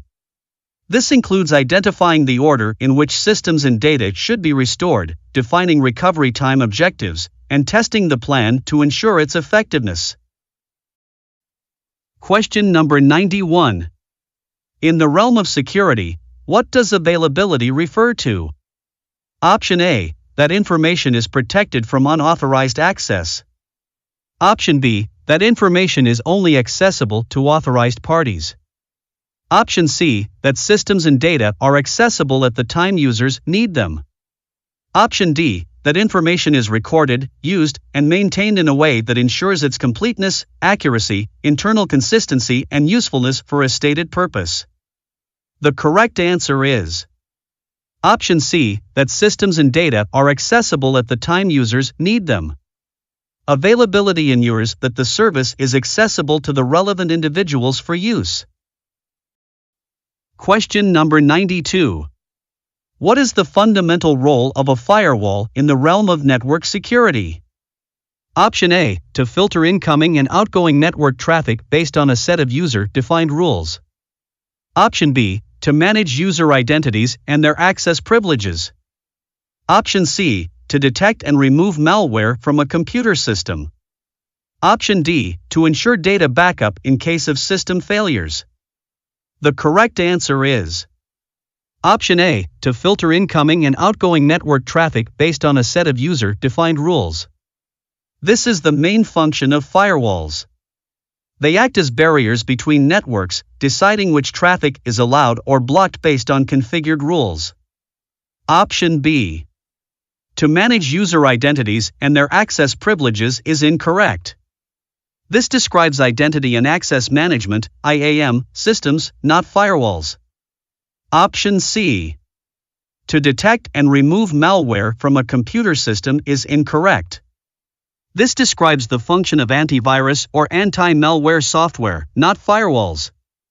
Option D, to ensure data backup in case of system failures is incorrect. This pertains to backup systems or disaster recovery solutions, not firewalls. Question number 93. What is the term that denotes a comprehensive set of precise instructions or technical specifications outlining specific security implementation requirements? Option A, security standard. Option B, security procedure. Option C, security guideline. Option D, security policy. The correct answer is Option A, security standard. A security standard is a set of detailed guidelines or technical specifications that define specific requirements for implementing security controls, technologies, or processes. Question number 94. What sets apart a magnetic stripe badge system from a smart card badge system? Option A, magnetic stripe badges can only be used for physical access control, while smart card badges can be used for both physical and logical access control. Option B, smart card badges can only be used for physical access control, while magnetic stripe badges can be used for both physical and logical access control. Option C, magnetic stripe badges are less secure than smart card badges. Option D, magnetic stripe badges are more secure than smart card badges. The correct answer is Option A, magnetic stripe badges can only be used for physical access control, while smart card badges can be used for both physical and logical access control. Magnetic stripe badges store a static magnetic stripe that can be read when swiped through a reader. This makes them suitable for physical access control, but they lack the security features required for logical access control. Smart card badges, on the other hand, have a microprocessor chip that can store and process information. This makes them suitable for both physical and logical access control, making them a more secure option. Question number 95. What distinguishes a policy from a standard? Option A, a policy is a legal requirement, while a standard is a technical requirement. Option B, a policy is a high-level statement that outlines goals and objectives, while a standard is a more detailed, specific rule or requirement. Option C, a policy is a specific rule or requirement, while a standard is a high-level statement that outlines goals and objectives. Option D, a policy is used in physical security, while a standard is used in information security. The correct answer is Option B, a policy is a high-level statement that outlines goals and objectives, while a standard is a more detailed, specific rule or requirement. A policy is a statement that outlines goals, objectives, and principles that an organization wants to achieve. It is a high-level document that provides a framework for decision-making. A standard, on the other hand, is a detailed, specific rule or requirement that an organization must follow to comply with the policy. Standards provide specific instructions for implementing policies and are measurable. Question number 96. What are the 6 phases of data handling in ISC2? Option A, create, share, store, use, archive, and destroy. Option B, create, store, use, share, archive, and destroy. Option C, create, share, use, store, archive, and destroy. Option D, create, use, store, share, archive, and destroy. The correct answer is Option B, create, store, use, share, archive, and destroy. According to the Data Security Lifecycle Model, the 6 phases of Data Security Lifecycle Model are create, store, use, share, archive, and destroy. Question number 97. What among the following is a critical element of an incident response plan? Option A, establishing procedures for reporting and containing incidents. Option B, identifying critical business functions. Option C, conducting regular vulnerability assessments. Option D, establishing recovery time objectives for critical systems and data. The correct answer is Option A, establishing procedures for reporting and containing incidents. Establishing procedures for reporting and containing incidents is a key component of an incident response plan. This includes identifying the types of incidents that may occur, defining roles and responsibilities, and establishing procedures for reporting, containing, and resolving incidents. Question number 98. What term is employed to describe the process of securely transmitting data over a network by enclosing it within another protocol, like the Internet Protocol? Option A, network segmentation. Option B, load balancing. Option C, tunneling. Option D, data encryption. The correct answer is Option C, tunneling. Tunneling creates a private pathway for the data to travel. This could be over public internet, and anyone else on the internet won't be able to access the information within that tunnel. Question number 99. Which networking device primarily functions at the OSI model's layer 1, also known as the physical layer? Option A, switch. Option B, firewall. Option C, hub. Option D, router. The correct answer is Option C, hub. A hub is a networking device that operates at layer 1, physical layer, of the OSI model. It serves as a common connection point for devices in a network, and merely regenerates or repeats the electrical signal it receives from one device to all other devices connected to it, regardless of the destination of that information. Option A, switch, is incorrect. A switch primarily operates at layer 2, data link layer, of the OSI model. It uses MAC addresses to direct network packets to the correct destination within a local network. Option B, firewall, is incorrect. It is used to control network traffic by blocking or allowing packets based on predetermined security rules. Option D, router, is incorrect. A router operates at layer 3, network layer, of the OSI model. It is responsible for packet forwarding between separate networks, and it does so based on IP addresses. Question number 100. In the realm of cybersecurity, what is the meaning of the term non-repudiation? Option A, protecting data integrity. Option B, preventing unauthorized access. Option C, ensuring data confidentiality. Option D, preventing denial of involvement in a transaction. The correct answer is Option D, preventing denial of involvement in a transaction. Non-repudiation ensures that a party cannot deny their involvement in a transaction, providing proof of their actions or commitments. Please hit the like button. Question number 101. What is the primary benefit of a next-generation firewall that incorporates an application-aware feature? Option A, it can prioritize and allocate bandwidth to critical applications. Option B, it can block spam and other unwanted traffic at the application layer. Option C, it can provide visibility into application usage and performance.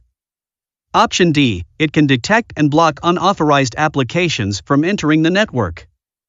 The correct answer is Option D, it can detect and block unauthorized applications from entering the network.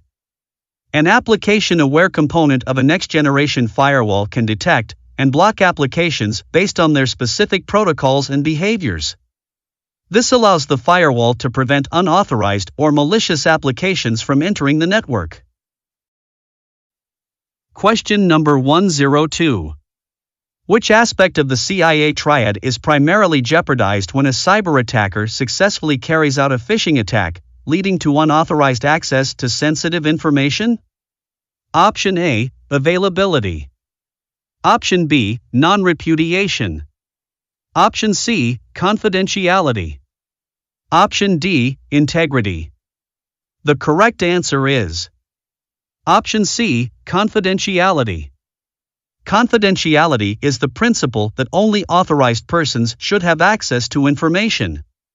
In a phishing attack, an unauthorized individual gains access to sensitive information, which directly violates the principle of confidentiality.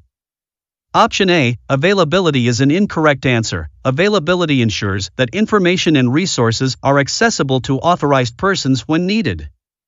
A phishing attack, as described in this scenario, primarily compromises confidentiality, not availability. Option B, non-repudiation is an incorrect answer. Non-repudiation is a security principle ensuring that a party in a dispute cannot repudiate or refute the validity of a statement or contract. This principle is not primarily violated in the described phishing attack. Option D, integrity is an incorrect answer. Integrity refers to ensuring that data remains unaltered during transmission or storage, and is not the primary principle violated in a phishing attack. In the described situation, the information was accessed illegitimately, not altered. Question number 103. How does a threat differ from a risk? Option A, a threat is a potential event that can harm a system or organization, while a risk is the likelihood of that event occurring. Option B, a threat is the likelihood of a vulnerability being exploited, while a risk is the potential impact of a threat. Option C, a threat is a potential vulnerability that can be exploited, while a risk is the likelihood of a threat occurring. Option D, a threat is a potential harm to an asset, while a risk is the potential impact of that harm. The correct answer is Option A, a threat is a potential event that can harm a system or organization, while a risk is the likelihood of that event occurring. A threat is a potential event that can harm a system or organization, while a risk is the likelihood of that event occurring. Risk is often described as the combination of the likelihood of a threat occurring and the potential impact of that threat. Question number 104. Which of the following attacks exploit inadequate input validation in websites? Option A, rootkits. Option B, phishing. Option C, cross-site scripting. Option D, Trojans. The correct answer is Option C, cross-site scripting. Cross-site scripting, XSS, is a type of attack where malicious executable scripts are injected into the code of an otherwise benign website or web application. Websites are vulnerable to XSS when they display data originating from requests or forms without validating it and further sanitizing it so that it is not executable. Trojans and phishing are attacks where software applications and messages try to appear legitimate but have hidden malicious functions, not necessarily relying on poor input validations. Finally, input validation does not even apply to a rootkit attack. Question number 105. What is the fundamental element of a disaster recovery plan? Option A, establishing recovery time objectives for critical systems and data. Option B, identifying critical business functions. Option C, establishing procedures for reporting and containing incidents. Option D, conducting regular vulnerability assessments. The correct answer is Option A, establishing recovery time objectives for critical systems and data. Establishing recovery time objectives for critical systems and data is a key component of a disaster recovery plan. This involves defining the maximum acceptable downtime for critical systems and data, and establishing procedures for restoring them in the event of a disruption. Question number 106. What is the meaning of the term sensitivity?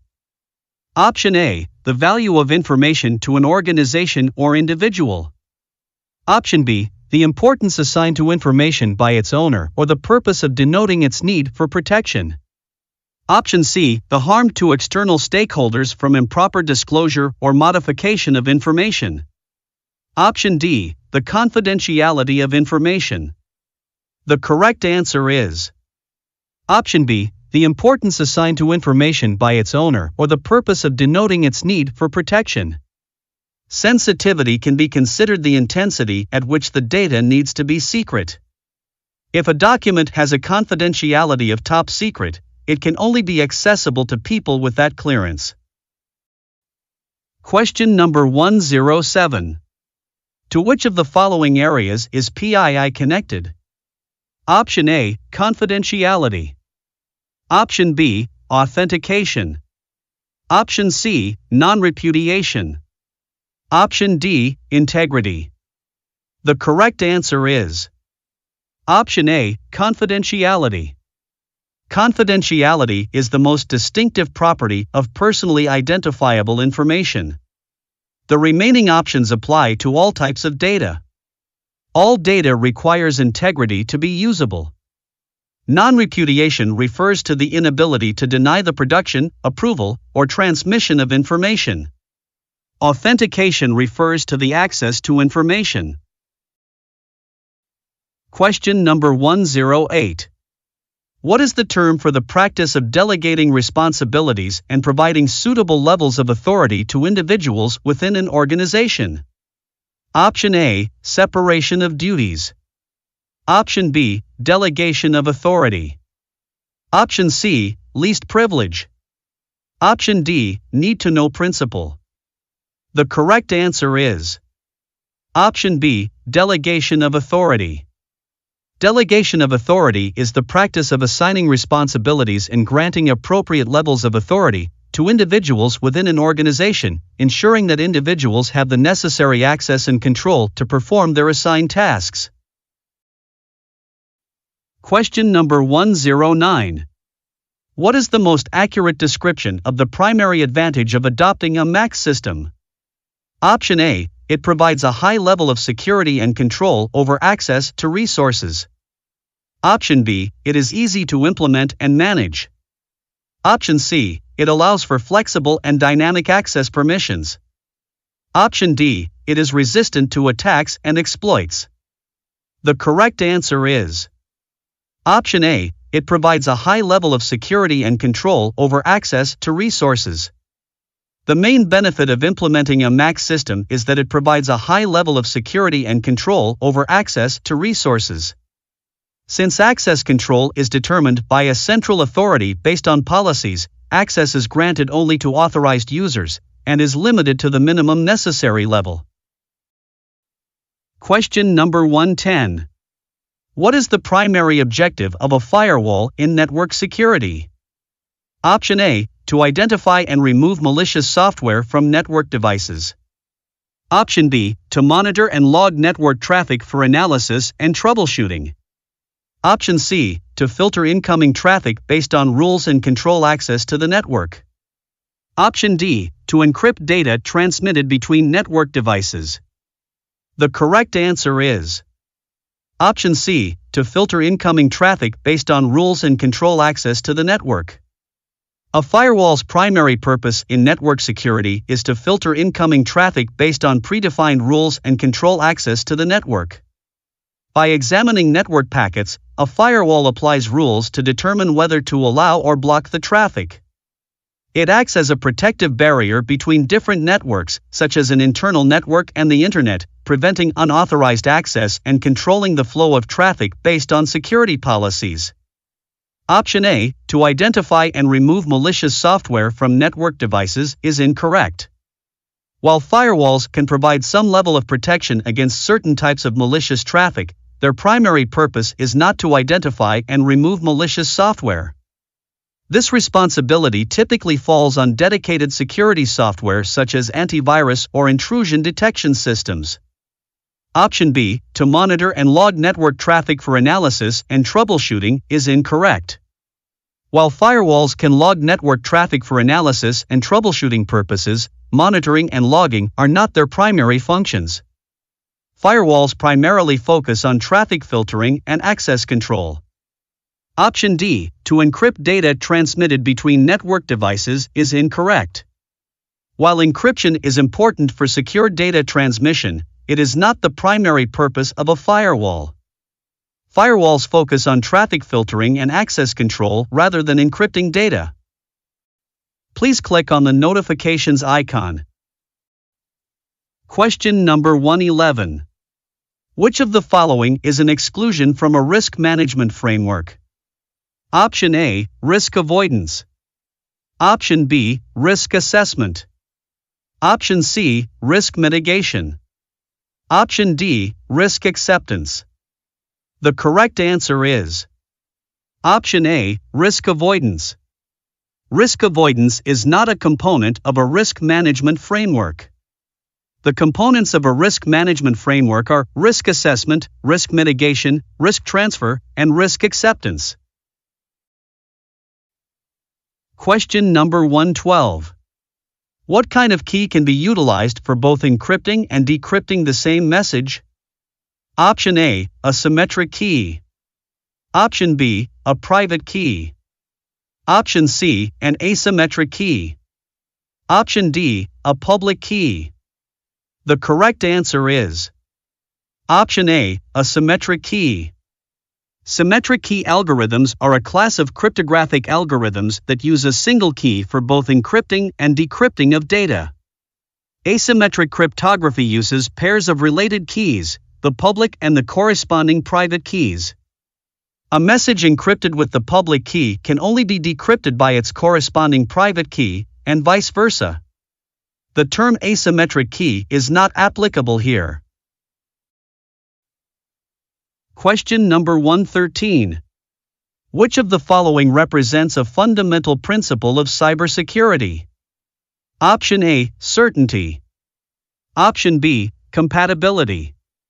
Option C, confidentiality. Option D, complexity. The correct answer is Option C, confidentiality. Confidentiality is a fundamental principle of cybersecurity.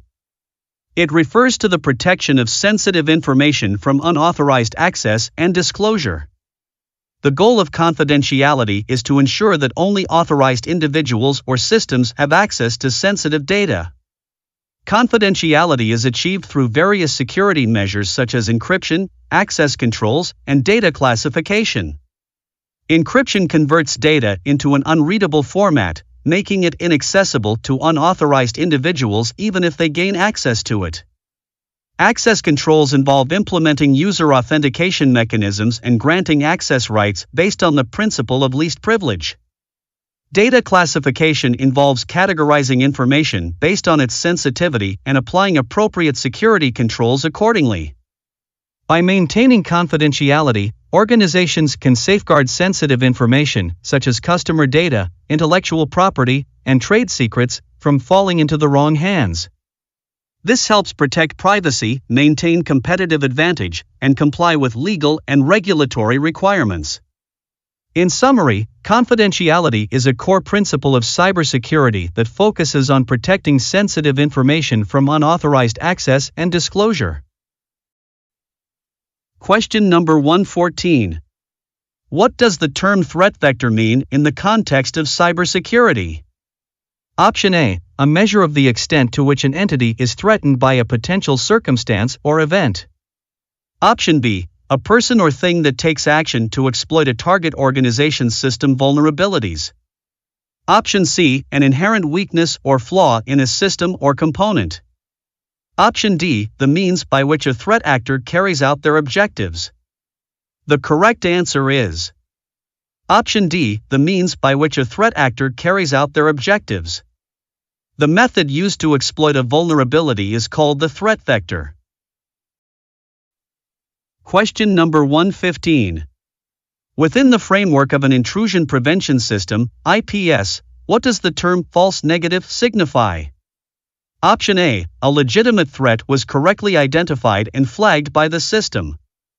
Option B, a harmless activity was incorrectly identified as a threat by the system. Option C, a legitimate threat went unnoticed by the system. Option D, a harmless activity was not detected by the system.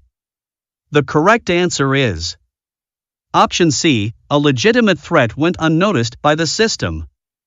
In the context of an intrusion prevention system, IPS, a false negative represents a situation where the IPS fails to detect and flag a real threat. This is a dangerous situation because it means that a threat has managed to bypass the security measures and potentially compromise the system. Question number 116. Which component of the CIA triad pertains to the capability to track the source or transmission of information and prevent disavowal of involvement? Option A, confidentiality. Option B, availability. Option C, integrity. Option D, non-repudiation. The correct answer is option D, non-repudiation. Non-repudiation refers to the ability to trace the origin or delivery of information, providing proof that a particular action or transaction occurred and preventing denial of involvement by any of the involved parties. Question number 117. What is the objective of security awareness and training initiatives? Option A, to create a culture of security within an organization. Option B, to automate security monitoring and incident response. Option C, to enforce compliance with security policies. Option D, to increase the complexity of security controls. The correct answer is option A, to create a culture of security within an organization. Security awareness and training programs aim to create a culture of security within an organization by educating employees about security risks, promoting best practices, and fostering a sense of responsibility towards information security. Question number 118. Which of the following provides the most accurate description of the three-way handshake? Option A, a process for resolving network conflicts between multiple devices. Option B, a method for establishing a connection between two devices on a network. Option C, a method for blocking a connection between two devices on a network. Option D, a security protocol used to protect sensitive data during transmission. The correct answer is option B, a method for establishing a connection between two devices on a network. The three-way handshake is a method used to establish a connection between two devices on a network. It involves a series of 3 messages between the devices to ensure that both sides are ready and willing to communicate. Question number 119. In this scenario, what cybersecurity process is depicted when Bob, an IT analyst at Kohlers Corp., gains access to a company system using his individualized credentials? Option A, firewall. Option B, encryption. Option C, authentication. Option D, authorization. The correct answer is option C, authentication. Authentication is the process of verifying the identity of a user. In this case, Bob's identity was verified by the system using his unique login credentials. Option A is incorrect. Firewall involves monitoring and controlling incoming and outgoing network traffic based on predetermined security rules. This scenario doesn't involve network traffic control. Option B is incorrect. Encryption is a method of converting data into a code to prevent unauthorized access. There's no mention of encryption in the scenario. Option D is incorrect. Authorization is the process of granting or denying permissions to a user. The scenario doesn't provide information about what permissions Bob has once he is authenticated. Question number 120. Which of the options below exemplifies a physical security measure? Option A, firewall. Option B, security awareness training. Option C, biometric access control. Option D, security policy. The correct answer is option C, biometric access control. Physical security controls are measures designed to protect physical assets and resources from unauthorized access, damage, or theft. Biometric access control is an example of a physical security control as it restricts access to a physical location or resource based on biometric identification. Please hit the like button. Question number 121. Which of the options below serves as an example of an administrative security measure? Option A, access control lists. Option B, no entry signs. Option C, acceptable use policies. Option D, badge readers. The correct answer is option C, acceptable use policies. Policies are a type of administrative security controls. An access control list is a type of technical security control. A badge reader and a no-entry sign are types of physical security controls. Question number 122. What is the most efficient and effective method to assess a business continuity plan? Option A, discussions. Option B, walkthroughs. Option C, simulations. Option D, reviews. The correct answer is Option C, simulations. Simulations are full reenactments of business continuity procedures and can involve most, if not all, of your workforce. They also tend to take place on-site in the relevant business areas. Thus, they are an exceptionally effective way to test your business continuity plan. Walkthroughs verbally carry out specific recovery steps stipulated in the business continuity plan. Discussion and reviews are static ways of testing the business continuity plan. Question number 123. Which of the options below illustrates a detective control? Option A, encryption of sensitive data. Option B, physical access controls. Option C, incident response procedures. Option D, an intrusion detection system. The correct answer is Option D, an intrusion detection system. An intrusion detection system is an example of a detective control, as it is designed to detect and alert to security incidents after they have occurred. Question number 124. In the context of information security, how would you define integrity? Option A, the ability of information to be protected from unauthorized access at all times. Option B, the ability of information to be made available to users when needed. Option C, the property of information to be recorded, used and maintained in a way that ensures its completeness, accuracy, internal consistency, and usefulness for a stated purpose. Option D, the ability of information to be disclosed only to authorized parties. The correct answer is Option C, the property of information to be recorded, used and maintained in a way that ensures its completeness, accuracy, internal consistency, and usefulness for a stated purpose. In security controls, integrity allows a user surety that the information has not been modified and is complete. Question number 125. What is typically viewed as the most vulnerable point in an organization's information security framework among the options below? Option A, advanced encryption techniques. Option B, intrusion detection systems, IDS. Option C, people. Option D, hardware firewalls. The correct answer is Option C, people. Despite the best technical safeguards, human error, lack of awareness, or intentional malicious actions by individuals can introduce vulnerabilities.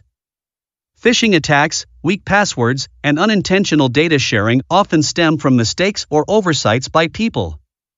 Option A, advanced encryption techniques. These methods provide strong data protection and are considered robust security measures, not weak links. Option B, intrusion detection systems. IDS systems monitor and notify about potential security breaches, acting as a defense mechanism rather than a vulnerability.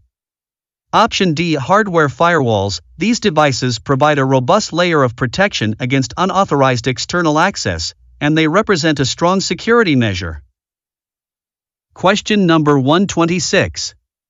How do you distinguish between a security policy and a security standard? Option A, a security policy is specific to an organization, while a security standard is industry-wide. Option B, a security policy is mandatory, while a security standard is optional. Option C, a security policy is more detailed and technical than a security standard. Option D, a security policy outlines goals and objectives, while a security standard specifies detailed requirements. The correct answer is Option D, a security policy outlines goals and objectives, while a security standard specifies detailed requirements.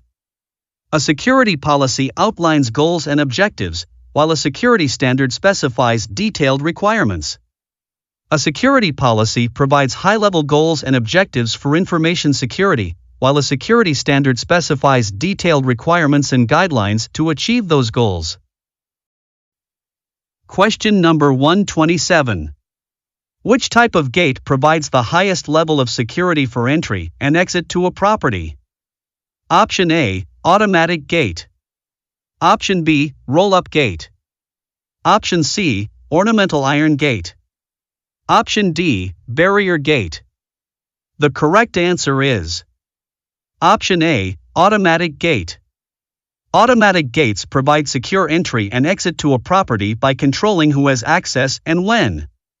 They can be integrated with security systems, such as card readers or biometric scanners, to further enhance security. Question number 128. Which option below provides the most accurate description of discretionary access control, DAC? Option A, an access control policy where permissions are granted or denied based on users' discretion. Option B, an access control policy where permissions are granted based on role of the user.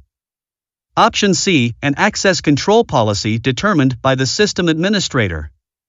Option D, an access control policy that restricts access based on the sensitivity level of the information. The correct answer is Option A, an access control policy where permissions are granted or denied based on users' discretion.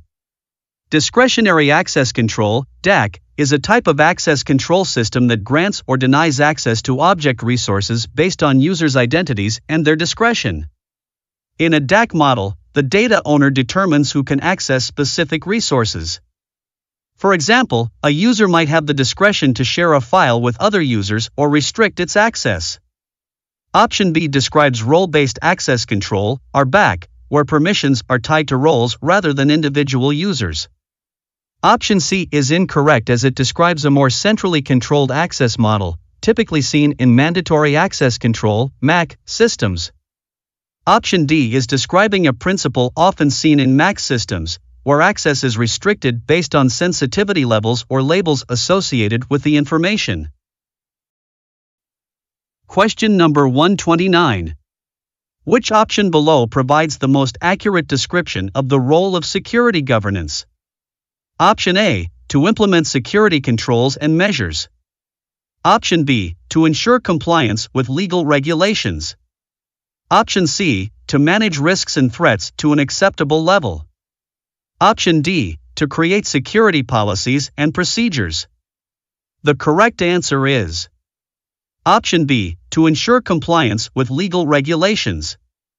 The role of security governance is to ensure that the organization's security program is aligned with the organization's goals and objectives, and to ensure compliance with legal and regulatory requirements.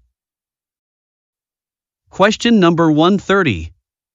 Which of these options does not constitute an attack against an IP network? Option A, man-in-the-middle attack. Option B, side-channel attack. Option C, oversized packet attack. Option D, fragmented packet attack. The correct answer is Option B, side-channel attack. Man-in-the-middle attacks, oversized packet attacks, and fragmented packet attacks are typical IP network attacks. Side-channel attacks are non-invasive attacks that extract information from devices, typically devices running cryptographic algorithms, and therefore do not aim at IP networks. Please subscribe to our channel. Question number 131. Which of the options below serves as an example of a physical security measure? Option A, encryption of sensitive data. Option B, a backup generator. Option C, a firewall. Option D, CCTV camera. The correct answer is Option D, CCTV camera. A camera is an example of a physical security control because it is a tangible device that helps monitor and record activities in a physical space. Cameras are commonly used for surveillance purposes to deter and detect unauthorized access, theft, or vandalism. They provide a visual record of events that can be reviewed later for investigation or evidence purposes. Option A, encryption of sensitive data, and Option C, a firewall, are examples of technical security controls rather than physical security controls. A firewall is a network security device that filters and controls incoming and outgoing network traffic based on predetermined security rules. It helps protect computer systems from unauthorized access and external threats. Encryption of sensitive data, on the other hand, is a process of converting information into an unreadable format using cryptographic algorithms. It ensures that even if the data is intercepted or accessed without authorization, it remains protected and unintelligible to unauthorized users. Option B, a backup generator, is an example of an environmental control rather than a physical security control. A backup generator is used to provide uninterrupted power supply in case of a power outage or failure. While it contributes to the overall resilience and availability of systems, it is not directly related to physical security control. In summary, a CCTV camera is the correct answer because it is a physical security control that provides visual monitoring and recording of physical spaces to enhance security and deter unauthorized activities. Question number 132. What is the meaning of the term data integrity? Option A, the internal consistency of information. Option B, the protection of data in systems and during processing. Option C, the assurance that data has not been altered in an unauthorized manner. Option D, all of the above. The correct answer is Option D, all of the above. Integrity is used extensively in the digital world. This can range from ensuring that the email sent by a user has the original content and has not been tampered with. Question number 133. Which of the options below represents a type of malware that encrypts your files and requires a ransom payment for decryption? Option A, virus. Option B, Trojan horse. Option C, ransomware. Option D, spyware. The correct answer is Option C, ransomware. Ransomware is a type of malware that encrypts your files and demands a ransom payment to decrypt them. Ransomware attacks can be very costly, both in terms of money and time. If you are infected with ransomware, it's important to have a backup of your files so that you can restore them without having to pay the ransom. Option A, virus, is incorrect. A virus is a type of malware that can replicate itself and spread to other files or systems, but it doesn't typically encrypt files or demand ransom payments. Its primary purpose is to infect and damage files or systems. Option B, Trojan horse, is incorrect. A Trojan horse, or Trojan, is a type of malware that disguises itself as legitimate software but, once installed, can perform various malicious actions. While Trojans can be part of a ransomware attack, they are not the type of malware that encrypts files and demands a ransom payment themselves. Option D, spyware, is incorrect. Spyware is a type of malware that secretly collects information from a computer or device and sends it to a third party. While it invades privacy and can be harmful, it does not typically encrypt files or demand ransom payments. Question number 134. Which security principle encompasses the safeguarding of personally identifiable information, PII, and sensitive data? Option A, privacy. Option B, availability. Option C, integrity. Option D, confidentiality. The correct answer is Option D, confidentiality. Confidentiality is the security principle that involves the protection of personally identifiable information, PII, and sensitive data, ensuring that only authorized individuals have access to such information. Question number 135. What is the role of data classification and labeling in enhancing data governance and compliance? Option A, by providing a way to easily identify and track data based on its regulatory requirements. Option B, all options. Option C, by reducing the risk of data breaches and loss of intellectual property. Option D, By demonstrating that the organization is handling data in a responsible and compliant manner. The correct answer is option B, all options. Data classification and labeling can help organizations maintain good data governance practices and comply with regulatory requirements by reducing the risk of data breaches and loss of intellectual property, providing a way to easily identify and track data based on its regulatory requirements, and demonstrating that the organization is handling data in a responsible and compliant manner. Question number 136. Kohlers Corp has identified a potential risk of unauthorized access to their network. They opt to implement two-factor authentication for all employees to mitigate this risk. What risk strategy are they practicing? Option A, risk acceptance. Option B, risk mitigation. Option C, risk avoidance. Option D, risk transfer. The correct answer is option B, risk mitigation. Risk mitigation involves taking actions to reduce the impact or likelihood of a risk. In this scenario, implementing two-factor authentication is a proactive measure aimed at mitigating the risk of unauthorized access to the network.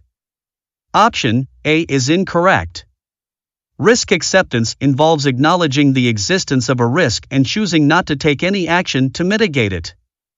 The scenario describes a risk mitigation strategy, not risk acceptance. Option C is incorrect. Risk avoidance involves avoiding activities or situations that could lead to a risk.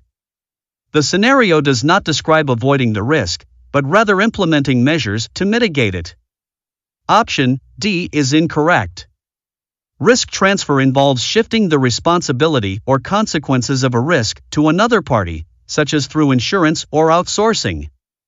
The scenario does not involve transferring the risk, but rather mitigating it internally. Question number 137. Which of the options below serves as an example of a technical control? Option A, security policy.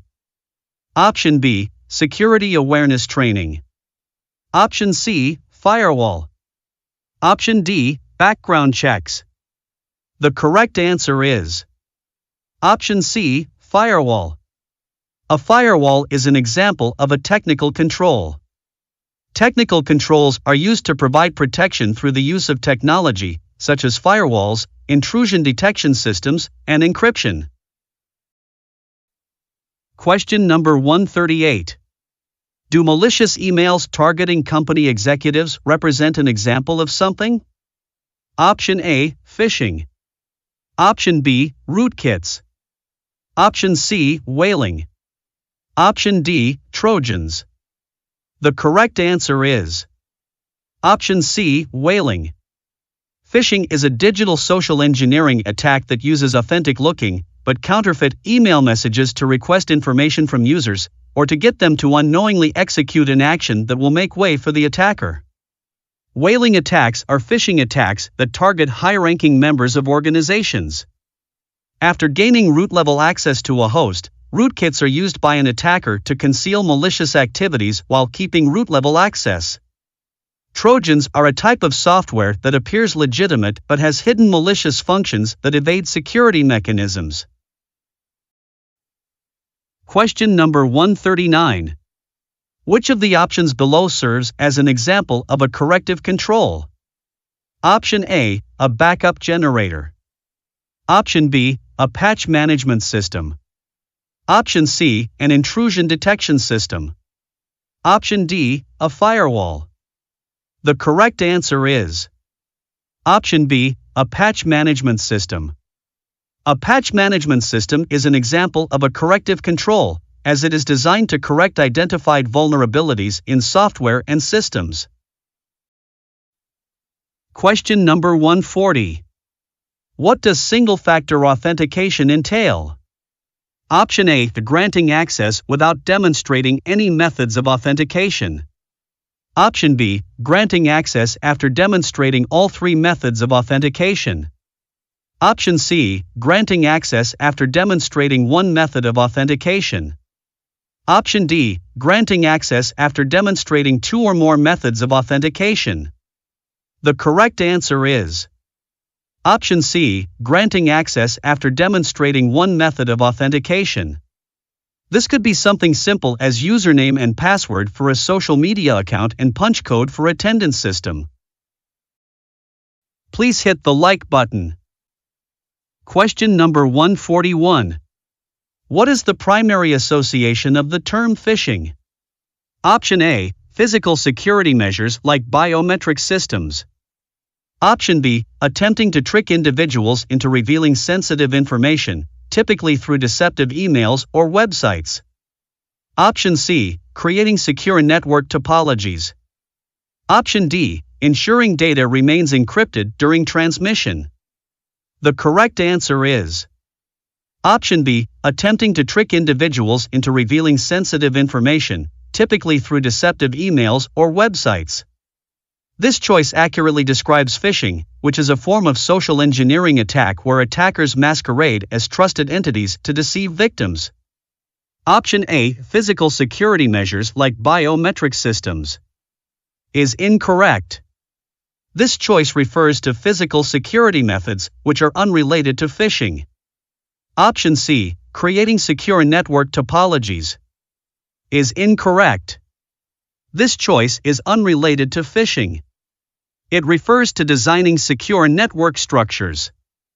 Option D, ensuring data remains encrypted during transmission, is incorrect. This pertains to data protection and confidentiality, specifically the use of encryption during data transfer. Question number 142. Which of the options below represents an instance of a technical control? Option A, security policy. Option B, firewall implementation. Option C, security awareness training. Option D, incident response plan.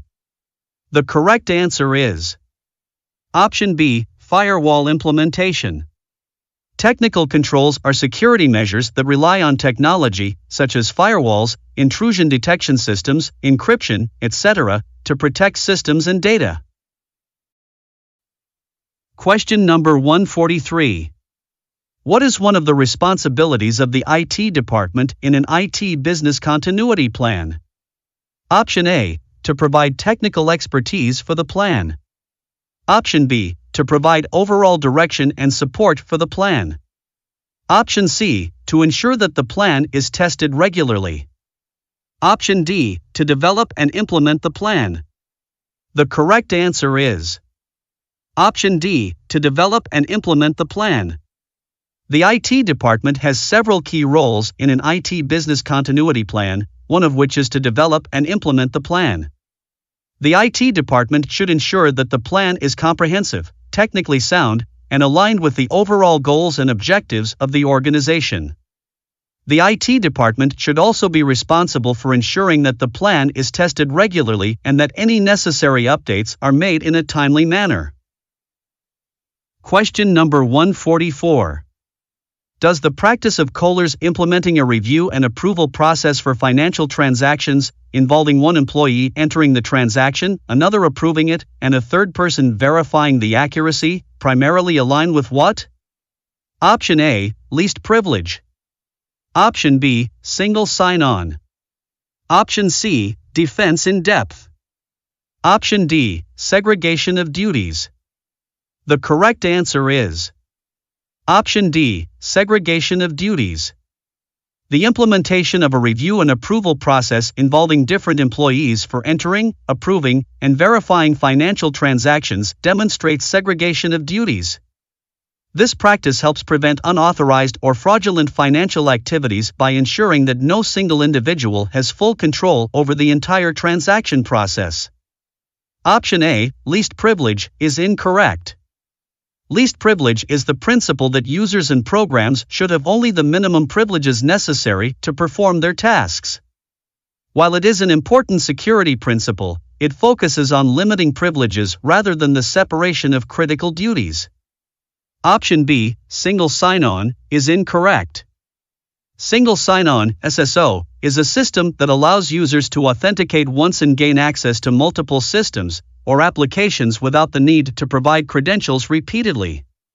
It is not directly related to the concept of segregation of duties. Option C, defense in depth, is incorrect. Defense in depth refers to the integration of multiple layers of security controls across an organization's systems and networks to provide enhanced security. While it is an important security concept, it is not directly related to the scenario described in the question. Question number 145. Which of the options below exemplifies a security incident? Option A, a routine audit of user accounts. Option B, a power outage that causes a system to shut down. Option C, an employee accidentally deleting a file. Option D, a new software patch that needs to be installed. The correct answer is Option C, an employee accidentally deleting a file. A security incident is an event that has the potential to compromise the confidentiality, integrity, or availability of information or information systems. Accidental or intentional actions by insiders can often result in security incidents. Question number 146. What type of address is this? Option A, MAC address. Option B, web address. Option C, IPv4 address. Option D, IPv6 address. The correct answer is Option D, IPv6 address.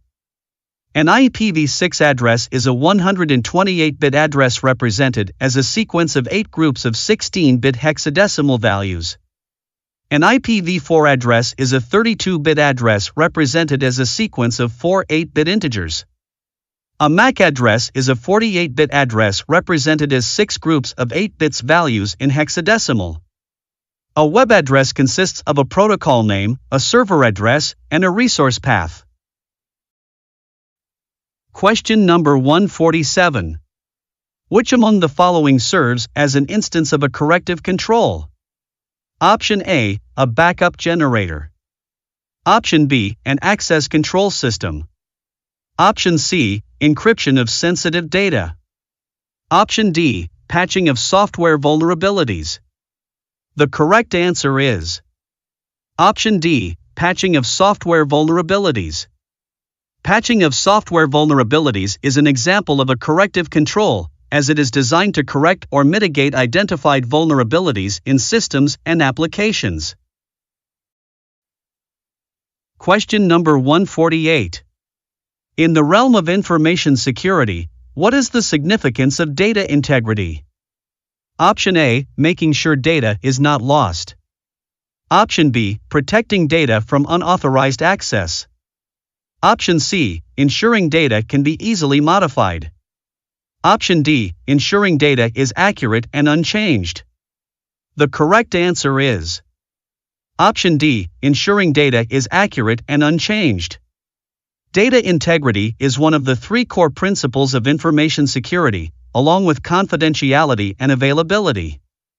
The data integrity principle ensures that data is accurate, complete, and unchanged over time. The objective of data integrity is to protect data from unauthorized modification, deletion, or corruption. Question number 149. Within a man-in-the-middle (MITM) attack, what constitutes the primary function of the attacker? Option A, the attacker ensures data integrity for the parties involved. Option B, the attacker intercepts and possibly alters communication between 2 parties. Option C, the attacker provides security for the communication between 2 parties. Option D, the attacker assists in establishing a secure connection between 2 parties. The correct answer is Option B, the attacker intercepts and possibly alters communication between 2 parties.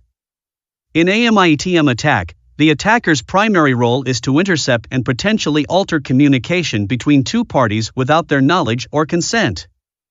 Option A, this option is not accurate. The attacker does not ensure data integrity, Instead, they can compromise data integrity by altering the communication. Option C, this option is incorrect. In a MITM attack, the attacker does not provide security for communication but rather exploits vulnerabilities in the communication.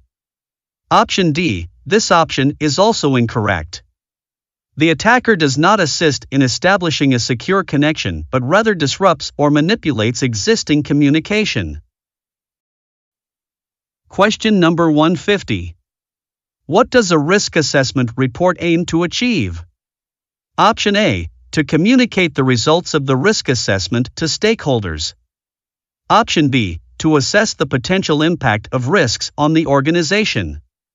Option C, to assign risk priorities to identified risks. Option D, to document and track identified risks throughout the risk management process. The correct answer is Option A, to communicate the results of the risk assessment to stakeholders. A risk assessment report communicates the findings, results, and recommendations of the risk assessment to relevant stakeholders, providing them with an understanding of the identified risks and their potential impacts.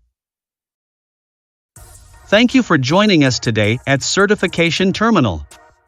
We hope you found this video helpful on your journey towards becoming a certified cybersecurity expert.